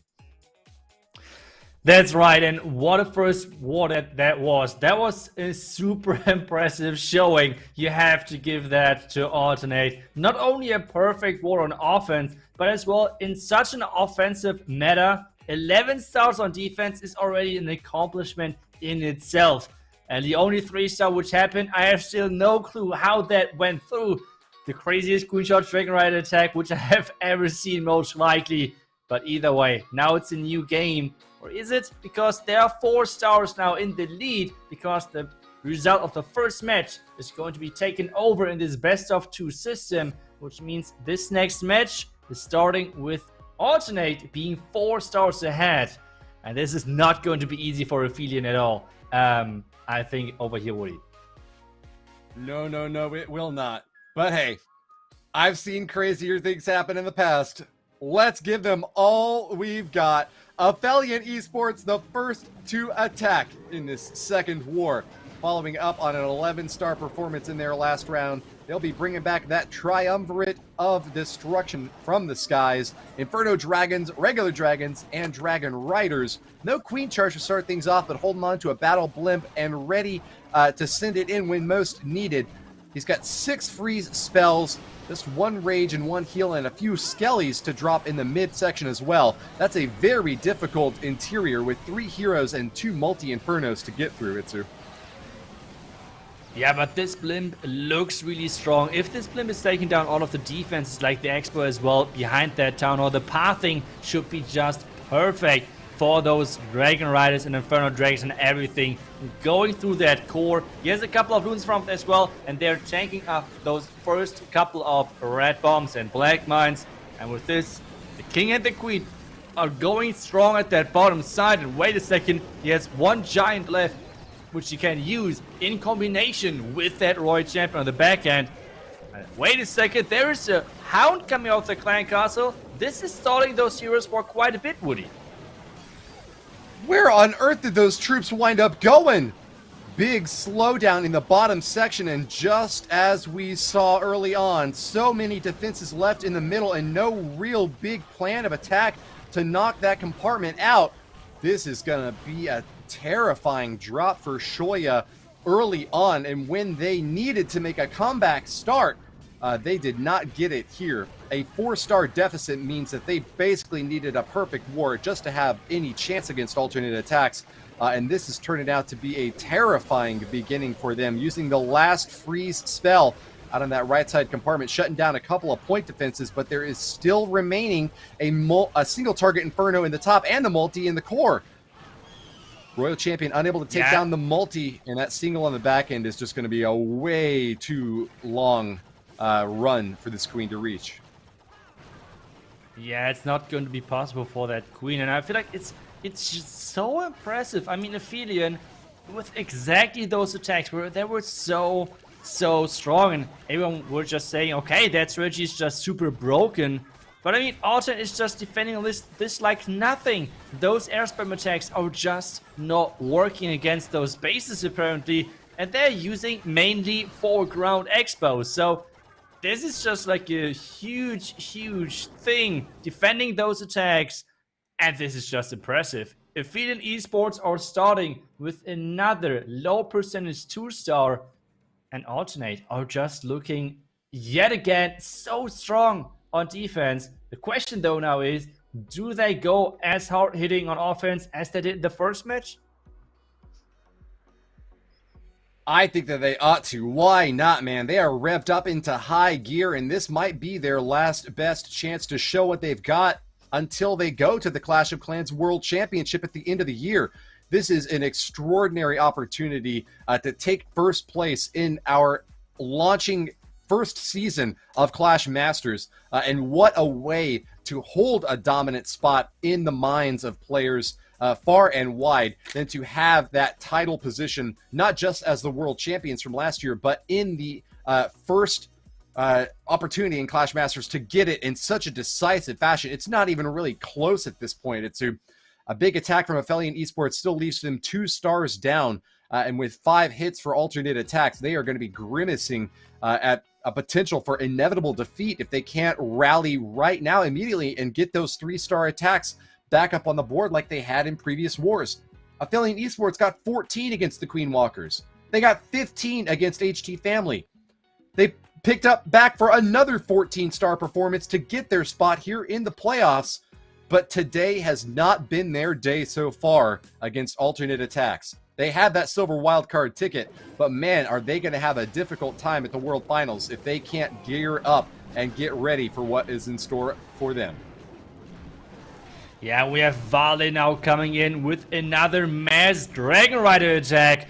Those attack strategies, this attack strategy was so successful for them, but wait a second, that king is okay, never mind, that queen catching that king and pushing him back. There's the Royal Champion coming as well. The Tornado Trap is located right next to that compartment, or inside that compartment. The queen, though, is now getting pushed inside that tower compartment. Oh, wait, is she actually going in there? It seems like she's going for the arch tower, making things invisible. And with this, the queen is going for that tower compartment. There are 3 ice golems coming out of the defensive clan castle. But even though they're delaying those heroes, they're not doing too much versus Dragon Riders. So this is looking good for Vale, adding those right now. He has the blimp still selected.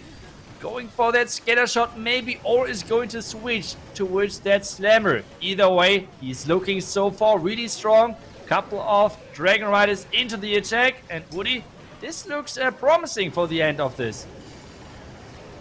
Big, strong, swashbuckling showing from the Barbarian King in the top right, but it is the main hit that is really going to deal the massive damage Vale needs to get this first 3-star in the second war for alternate attacks against their opponents in the grand finals. Stone Slammer sweeping along the outer edge, and it is crushing what little remains to resist alternate attacks' total domination in this final war of the series. Dragon Riders ready to hop on over to that scatter shot and popping down any single target that they run up against. Seeking air mines not even going to be enough to stop them now. More popping off and taking down those Dragon Riders, but with so many deployed here, there are still 4 left on the upper side. Plenty of room for the cleanup, and they are going to get another 3-star, Itsu. Another 3-star indeed. Alternate are just not stopping. Getting that next 3-star on the board, it is just getting super impressive. And you were talking about it. You were asking in the chat if there's a word for like a double perfect, or if there's like another more fancy way on showing this huge performance, because so far Alternate is being 6 out of 6 on offense versus those bases of Ophelia Esports. They have just no chance, and even with that now skeleton trap coming up, this is not going to change anything. Alternate and Vale getting that next 3-star, and the start is looking again picture perfect with like a defense and offensive 3-star, and it's looking like the last match again. This is really an incredible story to tell from the alternate attacks side of this perspective. You've been harried by so many enemy forces the entire month long. Failure to make it through the first 3 qualifiers on points alone, and required to go to the last chance qualifier even as the world champion. Well, they deigned to participate, and they have made it to the top. They are in the grand finals position with a virtually uncatchable lead. 5-star advantage out of the first 6 attacks. As you mentioned, it's a perfect, not just a perfect single war, but starting into a perfect second war for them now. They are just so strong. They are the Michael Jordan of this Clash of Clans esports scene right now. Probably the strongest ever, maybe even surpassing the, dare I say it, the performance of the Dark Looters from a few years back. Yeah, who knows, but we have another attack starting. Aphelion is trying to go in with this safety blimp for the Town Hall. Sneaky Goblins to take that Town Hall down, yes indeed. And the Clan Castle is getting lured as well. Queen is taking down this defending Lava Hound without any problems. And after this first strike with taking down the core Inferno Tower with some lightnings, we should see a Lalo for the back end, and this one has to be really good. We talked about this, that so far the bases of Alternate defended those air strategies. So let's see if this is going to be the same case on this one again. Trying to charge somehow with his king, with his queen into this Inferno Tower compartment. But he's relying on this next wall break for it to happen. But wait a second, there's a Tesla coming up, and this Tesla is going to mess up the wall break completely. So he needs to wait for where the wall break is going and where the king is going. And the king is opening up actually the perfect wall. There's the next wall break. And I think the king is still opening the perfect wall, so it's looking alright. Yeah, the king got into it, but the wall break missing because he dropped it when the Tesla was still up. Super Wall Breaker went for that outer compartment after all, but nonetheless, they will get that multi-target Inferno down, and with an engagement onto the enemy Archer Queen now, this is a big opportunity for Garakuta to really shape up his forces and get that 3-star that Ophelia Esports so desperately needs. A couple more freezes ready to drop in on the back side as soon as he gets this Lava Hound strike underway. They're coming in from the bottom right side and are going to find 3 more air defenses left up against them. That's going to require 3 Lava Hounds to get all the way through to the back end. Big pop early on for Garakuta, and he is losing out on loons, Itsu. Yeah, losing a lot of loons, but there's that Warden ability covering the Hound as well. And this Hound is going to fly across, being able to tank a lot of traps. There's the first couple of Black Mines which are getting tanked. More Rocket Loons are getting added to the party. But in this core, there are so many traps. The air skeletons are really being annoying to those loons. And everything is just going through. He's freezing up the Mojang Firm Tower. Loons are coming in. The eel is keep shooting. And we have 3 more loons for cleanup. Is he able to power through? Because time is ticking, Woody. 20 seconds left. No time to waste with those balloons. Garakuta, get the drop because you are all that's left. The final hope for Ophelia Esports is finally ticking back into the win column with a 3-star from Garakuta. Nicely done for Ophelia. They're getting that 3-star on the board. That was a beautiful attack. You have to give it to them. Beautiful charge into that Inferno Tower compartment with that king together. The Yak opening up the perfect wall for the queen to charge into. And then the Lala for the backhand, just overpowering and just sending those loons in from every single angle, making it work. That was a nice way of maybe having some sort of comeback in this second match. It's going to be hard to come back in the overall matchup. But at least for the second match, they want to make this count and challenge a little bit the alternate offense to, get their 3 stars on board. Well, they've done all they can at this point. 7 attacks out there. It hasn't been enough to keep pace against an alternate squad that is just at the top of their game. We are going to see as the second stage of this last war closes out, what will the story be? Is it going to be a 30-star showing from alternate attacks, back-to-back perfect wars, the most dominant performance that any Clash of Clans team has ever been able to put up in the grand finals of a large event? Or will we see Favor switching back to Ophelia Esports, narrowing the gap, maybe not getting the win, but certainly showing that they are not going to be deterred by this force up against them. Boom will be the next attacker for alternate, sending in a queen charge to the bottom right compartment. Sui dive, I guess I should say, with no healers out to help her out. But it's going to be 2 Ice Hounds out in front of these balloons to try to put the frost on this base, deny access to those attackers, and make sure that any vulnerable air defenses are taken down quickly. You saw a couple of them already squashed early on, and Boom is really going to commit heavy to this Sui dive in the bottom corner with the Royal Champion ability already used. 2 outside air defenses are going to be easy locks for the next stage of this hit, but be careful with an Eagle Artillery still standing up. That has got to be his first priority with the next stage of the attack.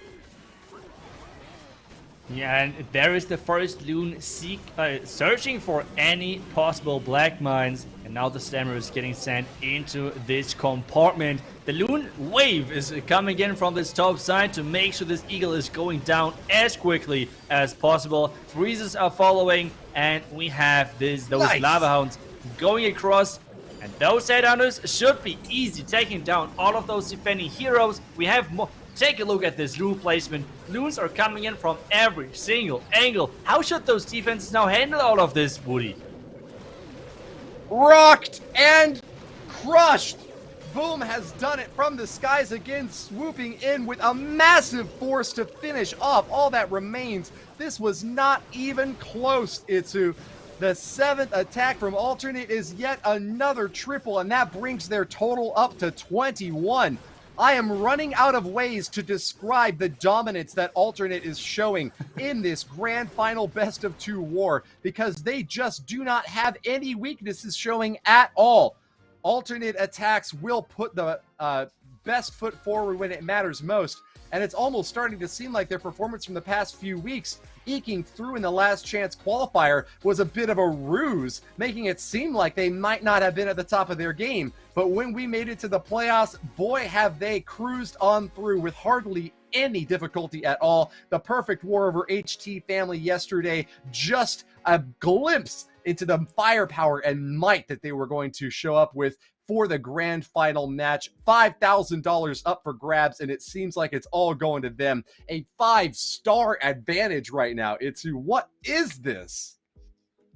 That's impressive, to say the least. And I don't know like the impressive thing from for alternate is always like whenever everything is on the line, they always perform. Like whenever there's pressure on them, they always perform. This is why they were so successful in all of those big tournaments like Clash Worlds and so on. They're so good with those best of twos or with those tournament brackets when it's getting to the playoff stage. So far a really strong showing by them, and they keep going, just keep going. But now it's back to Ophelia, and they obviously want to keep getting a couple of more 3-stars as well on the board. They had a really impressive showing in the earlier matches, but now they need to prove themselves versus those alternate bases, which so far has given them really some big problems. The next attack is on the board, and we have from Choco another... Wait a second, what is this? We have a Lalo, kind of, 2 Hounds, 17 Loons, and 4 Dragon Riders. This is going to be an interesting one for sure, Woody. He's also brought 3 Lightnings and 1 Earthquake spell, so expecting to get some sneaky play here with the Royal Champion, perhaps. Early pull of the CC as he drops a big clump of troops right in that Town Hall compartment, zapping through the right side corner to get some additional damage off on an air defense and an archer tower over there, knocking apart those point defenses, and that Town Hall is now pretty well exposed. Choco pulls troops over to the right side corner, and with this Archer Queen, we'll start popping them down one by one, but those super minions are way far back and are complicating the positioning now of this poison spell. He's going to have to drop a freeze also on top, and this queen is just taking so many shots, slowed down by enemy headhunters. She is about to be eliminated, Itsu. That queen ability is getting forced so early. Really strong clan castle against this specific entry, and now it's not going to be easy. The ground expo is about to lock onto that queen. He has 1 invisibility spell left, but is this going to be enough? Town Hall's getting activated. There's the invisibility spell. The Unicorn is staying alive for now, trying to heal the queen up, but is this going to be enough? The Town Hall is going... It's not going down! Holy Toledo! Choco's going to send in 1 loon and just let it get burnt up. Catches the Seeking Air Mine, but finds that the better approach is going to be this Royal Champion, sacrificing her to the jaws of this fiery mountain of destruction. A Giga Bomb explodes right in her face, and that was about the minimal value you could have expected from a Royal Champion. Choco is desperate now to try to clutch up whatever sort of response he can after that big mishap early on. 1:20 to get additional percentage on this base, but a 3-star is basically out of the question at this point, Itsu. Yeah, it's going to be not easy at all. Still a really interesting army composition, which we have not seen yet that often. And I would have loved to see this army really coming in and maybe getting some more chance to actually deliver, because with an entry like this where everything is going wrong, it's not easy for the follower for like whatever is next. And this is not looking like the next 3-star. The trap with that clan castle worked. Those rocket loons and those super minions really gave this queen a hard time. And I mean, to be honest, there's not too much left if you consider now that this Royal Champion could have been still alive, or like at least could have taken down way more buildings, except like going for a tunnel which was supposed to already go down. This could be a different story. So still really good attempt, really good approach, trying to save this, but it's not going to be enough for Choco. Getting that 3-star on, boom, and the base is defending again. After already defending and giving them this entry into the finals, we have to remember, it was an incredible close match in between of Alternate and Space Station, which then gave them this opportunity to actually play this incredible final, which now is pretty one-sided, you have to say. Yeah, I'm just like shell-shocked by Alternate Attacks' performance so far today. I'm like at a loss for words trying to come up with some way to describe how far ahead they are right now, how dominant they have been in this war. 7 attacks and 7 triples. They are just having a field day right now. The Clash Masters Grand Final set up to find the best team in the league, and it already seems easy to say that Alternate Attacks have that title claimed, a $5,000 prize awaiting them, and that silver wildcard ticket slipping out of their hands only because they've already earned a golden placement in the World Finals for Clash of Clans. The 8th attack will be moving in next, and the storyline now is not just is alternate attacks going to win, which seems to be a foregone conclusion, but can they get that double perfect Waritsu? I mean, out of 10 attacks, getting those 10 3-stars, this would be truly impressive. Yes, the offense might be, the meta might be really offense heavy, but at the same time, 10 out of 10, that's truly impressive. And we have the next attack coming in with another Queen Charge Dragon Rider onto this base of Joko. He is getting that Queen into the skeleton compartment and having the lock launcher ready to get those locks into the direction of their Town Hall. Meanwhile, we are seeing the Royal Champion and the King getting sent into that defending Eagle compartment. And with this, he should be able to take a lot of, take down a big part of this base. But at the same time, the Royal Champion is taking a lot of damage. The lock launcher is starting. And with those locks, he wants to get into the Town Hall compartment, Woody. He does, but he's got a long way to go. Ast has planned this one out very carefully in advance to ensure that that Queen is well protected, even whatever comes out of that CC. And so is the log launcher as well, sacrificing its own hit points to try to barrel through those walls. It's going to get frozen up by the Ice Golem. If it gets one more shot out, though, it needs to crack through that last compartment. Doesn't get it done, but that Queen ought to be able to get through with only just a few more shots, weakening on that wall. And with an Ice Golem out in front to try to slow down and stop these defenses, she should have a good charge after all. Still, a lot of damage stacking in, and Ast is going to need a great strike in the back corner now if he wants to keep the pathing perfect. Big Tesla farm pops out, and that's going to require that Eternal Tome to get maximum protection for these Dragon Riders, Sidzu. Yeah, they're just pushing through. He has one more rage left. The Queen is taking down that tunnel, which is key at this moment. He needs to take down the tunnel quickly as well, because this would make sure that there's not too much damage on those Dragon Riders, because there's now an Inferno Tower or something from every single angle onto them, and those Black Mines are not really helping to keep them alive. With no air defense on the back end and 50 seconds left, this is looking doable for sure. But wait a second, the Dragon Rider is pretty low on hit points. The Arch Tower is going down, and now it's all coming down to possible Should be fine. traps on the way into the Inferno Tower, Woody. Yeah, those poor healers are taking a beating. Just really one of them left at a tiny hit point count, but with virtually all of the defenses now completely walloped, Ast sees his Grand Warden and Electro Owl charging in for the final bit of glory. Dropping one more Dragon Rider into the fray. 18 seconds for cleanup, and that is plenty of time for him. All 8 attacks, all 3 stars so far. Alternate are supreme. That's, I mean, I'm always saying it again, like, impressive. I feel like it's still the perfect word to describe this, because it is truly impressive, the showing so far, not only on offense, but as well on defense. And it's a true showing of the skill of Alternate coming into this tournament.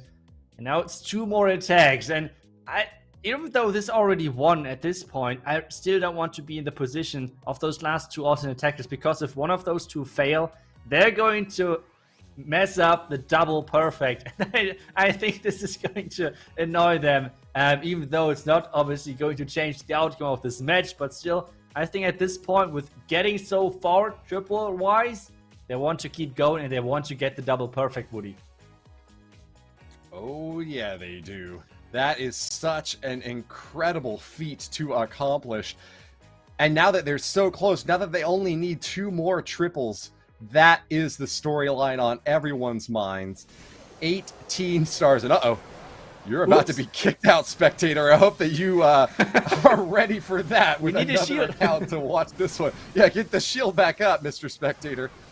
See you will be the next attacker for Ophelia going in against JoJo 23. Do we get overtime, Itsu, if the spectator gets knocked out for having a shield too long? I mean, we can't, because the match would end, so we would need like a speed run of all of those attacks. But either way, we have now CEO coming in with this Hydra attack, using an early blimp to take down that town and a couple of dragons to clean things up.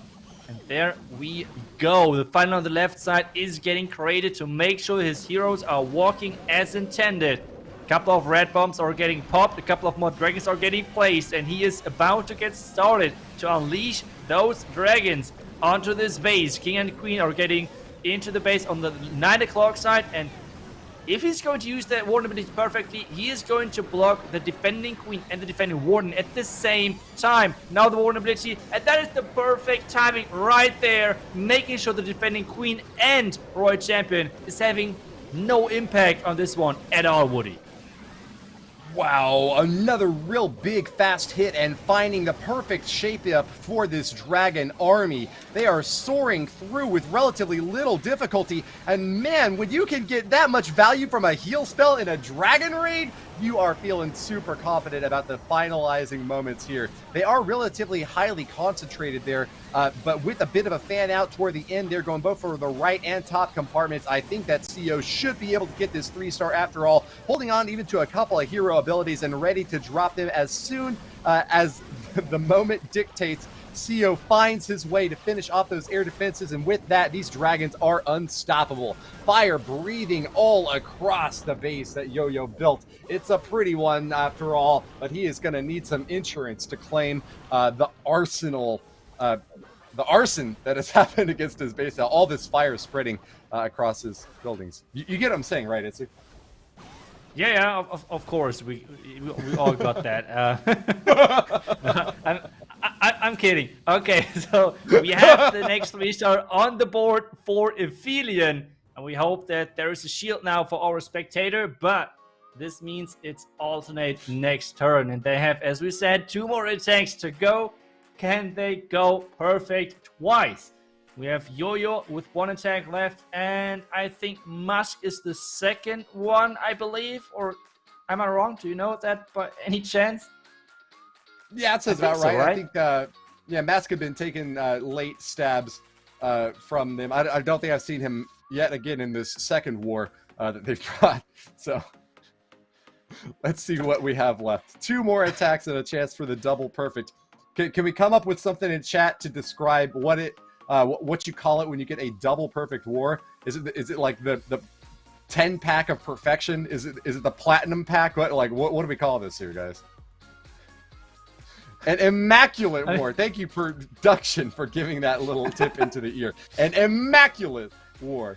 Not even just perfect, but a flawless, immaculate showing. I love it.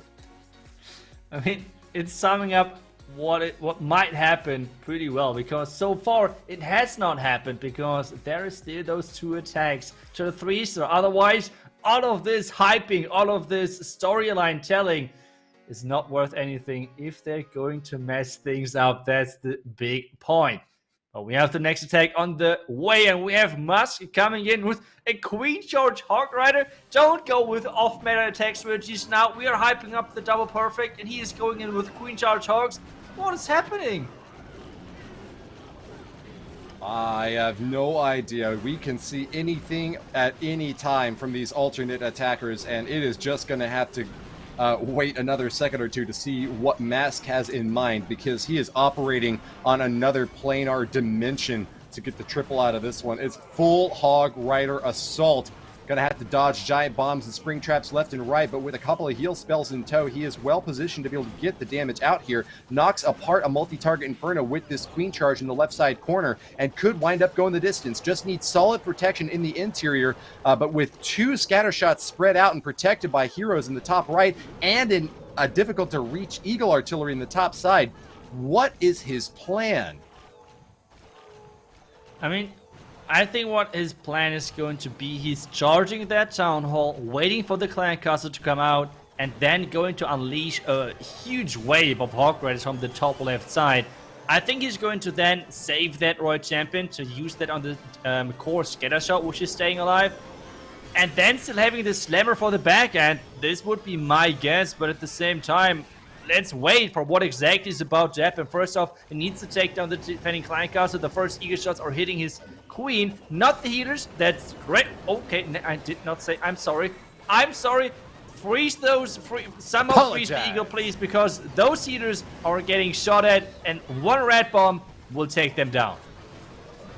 Scary spot here, and the air defense will be able to target onto them after all. Don't need a red bomb this time around because the queen is going down a different way. She's getting heated up by that multi-target Inferno. Without her ability left to use or any freeze or invis to protect her, it is just a matter of time before she's finished off. But has she done enough work? Will she be able to protect these Hog Riders, insulate their final charge through the base? A last heal spell is out, and Mask just has to throw on his Royal Champion to try to get this triple confirmed. There she is, stabbed down the scatter shot. Big giant bombs explode right in her face, but keeping the Hog Riders safe is the ultimate goal here and now. Just some point defenses along the outer edge as Tesla Farm about to get cracked into with some skeleton traps triggering as well. Bit of an unhappy moment there for the Hogs, but with the last defenses down, thanks to the Royal Champion's shield, they will turn those hammers onto the Bony Boys and knock them apart. Mask has done it. Another 3-star for alternate attacks, bringing their total up to 27. That is wow. Like getting that next 3-star now, everything is like lying on Yo-Yo's shoulders. Like, is he going to get it? Is he going to get this double perfect? That's the big question. At the same time, we have the next attack now for Ophelia, and they were getting heating up the last couple of attacks, getting that 3-star in just with that last attack. Now we're hoping, obviously, that they can show some more crazy attacks coming up next. And maybe some crazy queen charge off meta attack strategy as well. Let's see if they're going to go for it or if they're going to stay with their dragons. We're going to see that in just a couple of seconds whenever their next attack is going to go live, Woody. Well, he needed just 1 star to get over the top and ensure victory for alternate attacks. It is now signed, sealed, delivered, chiseled into stone. Alternate attacks will be your Clash Masters Grand Final champions, taking that top spot with already 27 stars and the opportunity for more to be followed up. But it is the last round for Ophelia Esports. Kazuma will try to get that last hit in, bring their total as high as possible to get a respectable scoreline against their foes. The world champions will reign supreme again here today, but what on earth am I looking at? 9 healers for this queen charge? Is he going to bring a Warden Walk and a queen charge into the same attack, Itsu? I love it. I was hoping for something creative, something crazy, especially where the overall match is already over, just to give us a really cool show, and they are doing it. I just love it. Now we have this queen charge. The question is, as you said, where are those other 4 healers needed? One of the options is obviously he's going to use that for maybe the Royal Champion, but he could use it for the Warden as well. All of those are for sure some options. He's sending in that King for that Eagle, but he needs to take down the multi-inferno. I feel like this is the big objective, what this King is going for. The question though is, with all of those Tesla, is he going to make it? He's making the King invisible. Perfect timing. This means this Inferno Tower is going down, and this is big, Woody. Crushing blow by Kazuma, holding on to a poison spell as well to help try to deal with those CC troops, or maybe even saving it for a hero out back. But like you said, that multi-target Inferno is going to be awfully difficult to reach, and it's already locked on to that Archer Queen. Not really very much fear of her going down with 9 healers brought to this raid. Kazuma's already committed 5 of them onto that Archer Queen, and she's going to be frozen up by the defending Ice Golem.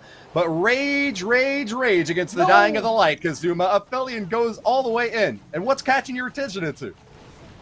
Why is this queen going for the wall? She's just going for the wall. I feel like she was supposed to walk around this right side, because now the healers are in range. He needs one of those. Wait a second, that queen. What is that queen doing? She's again going for the wall. That cannon is right next to you, queen. What are you doing? We have the Royal Champion and the Warden on the left side coming as well, but those healers on the queen are not making it any further. And this was super bad news for him. Those Dragon Riders with this Royal Champion are making it through. There's the blimp for the Town Hall. But this core multi-inferno tower just obliterated everything, Woody. Bizarre and a definitely unorthodox. Certainly would have been on our minds for the rest of the month if he had done it with 9 healers. But Kazuma is finding a bit too much trouble along the top corner, and still with a multi-target Inferno in the center.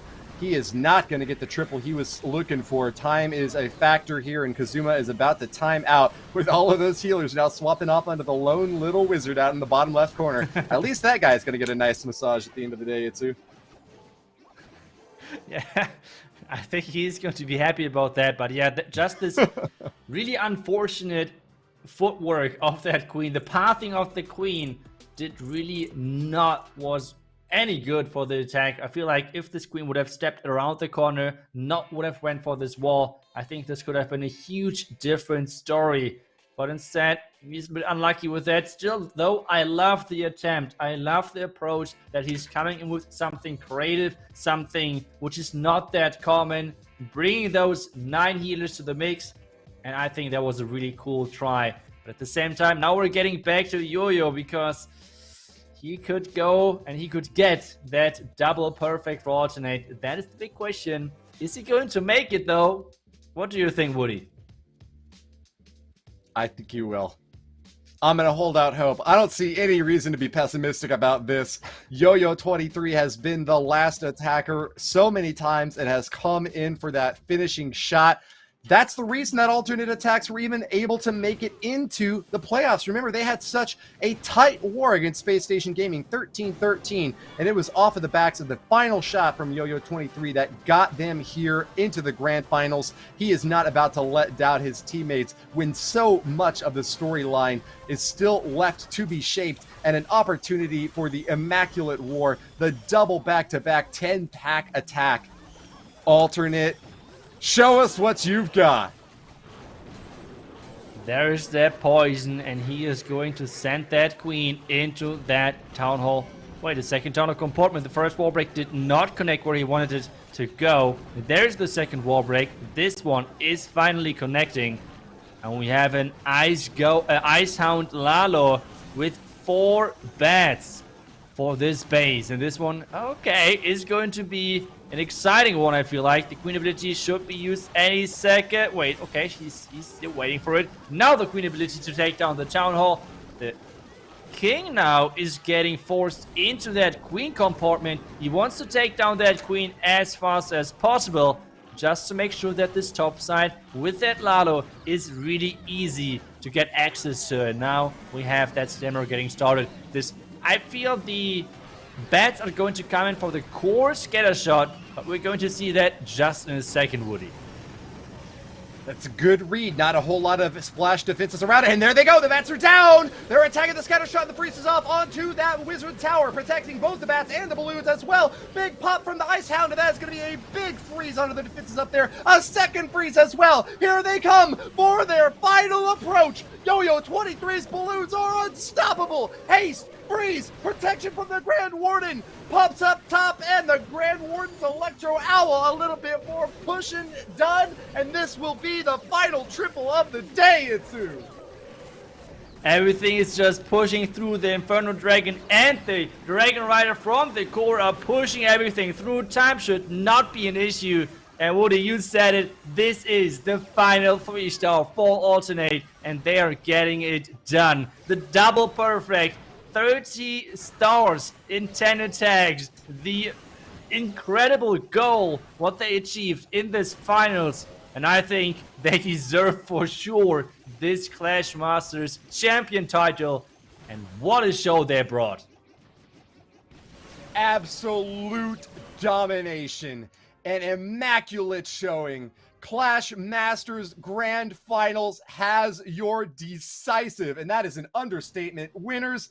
It is alternate attacks. The Clash Masters champions off of a 30-star finish. Wow, what a war. What a way to finish this finals. What a way to finish this tournament. So well deserved. At the same time, I think Ophelia is not going to be that unhappy because they are going to get that silver wildcard ticket. Because, well, alternate already got the golden ticket, so they're going to get that handed down, which means they're going to be in the last chance qualifier of the World Championship 2021. So this is already something really good for them, because with this, they might have the chance of getting into the $1 million tournament of Supercell. Congratulations, Alternate Attacks. Let's take one more look back and see what it took to get here now. The bracket on screen, if you would, Maestro. Here you are, the path to glory for Alternate Attacks, victorious over Space Station, and then finding their stride against Ophelia Esports with a 30-star showing. Third place is Nishang Dance. Fourth place is Space Station Gaming. But that $5,000 top prize to your reigning world champions and undisputed heavyweight leaders, Alternate Attacks, has yet to be stopped. Ophelia Esports gets that silver wildcard ticket for the Clash of Clans World Championship, another opportunity for them later on this year to get that last chance qualifier spot.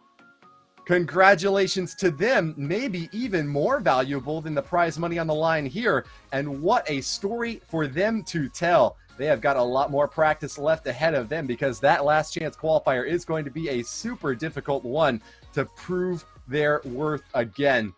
But with a perfect war already in the playoffs and another couple 14-star performances, Ophelia Esports is ascendant right now, and certainly the number 2 clan here today, and a lot of respect earned for them this month.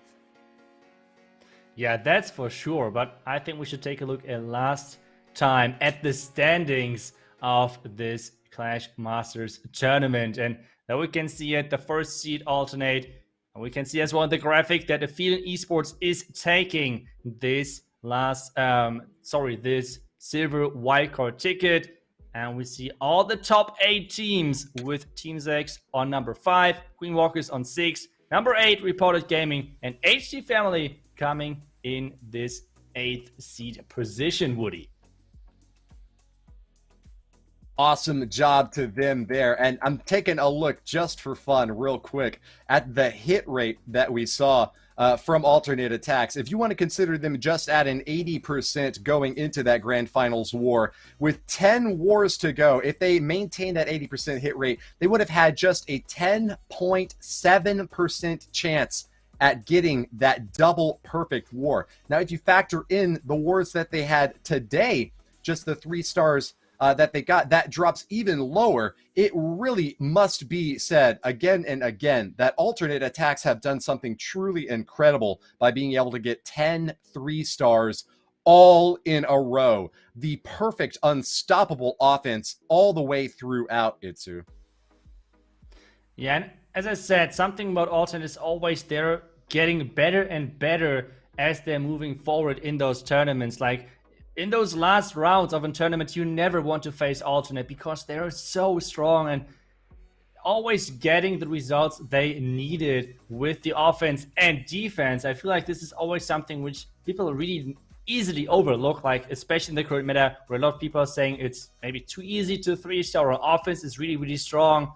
Getting those defenses, especially against these strong Dragon and Dragon Rider based attack strategies, that is the key. And Alternate doing this on a regular basis, which is really, really cool to see. And this is giving them this win in the finals, and overall giving them the opportunity of even being in the finals, in my opinion, Woody.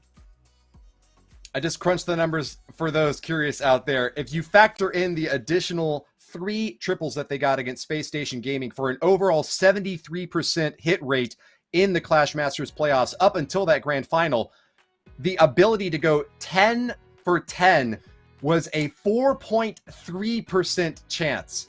So really indicating that their offense picked up an incredible amount of steam, might have gotten a bit lucky, but found exactly what they needed in the bases that were given to them by Ophelia to get that incredible score line.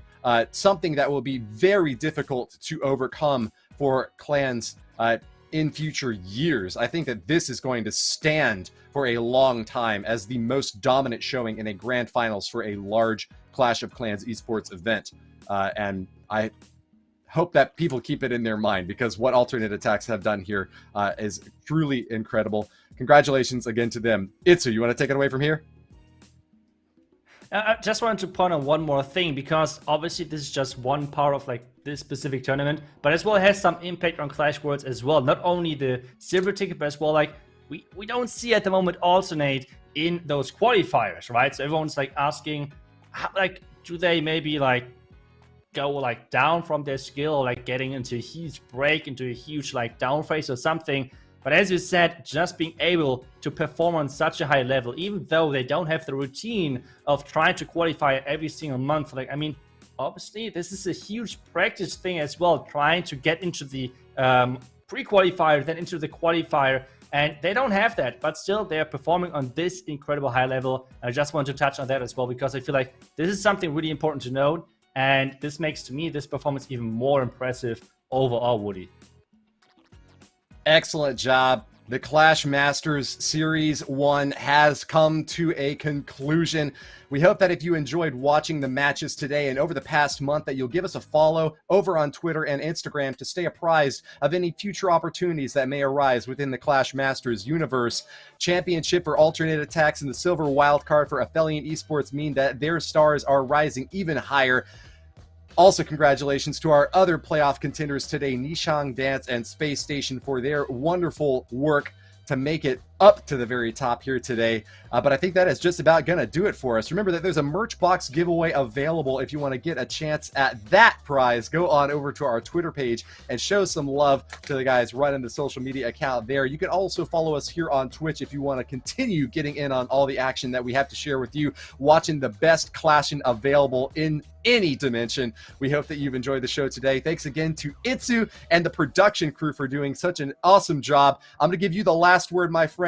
Until then, thanks to the fans. Itsu, you want to say goodbye? Goodbye for sure, but get ready for the next qualifier, next pre-qualifier, because those are around the corners, and those are going to be intense, because we are going to see more tickets which are getting given away to get up a huge storyline for this Clash World. So we're going to see us soon. Until then, bye-bye.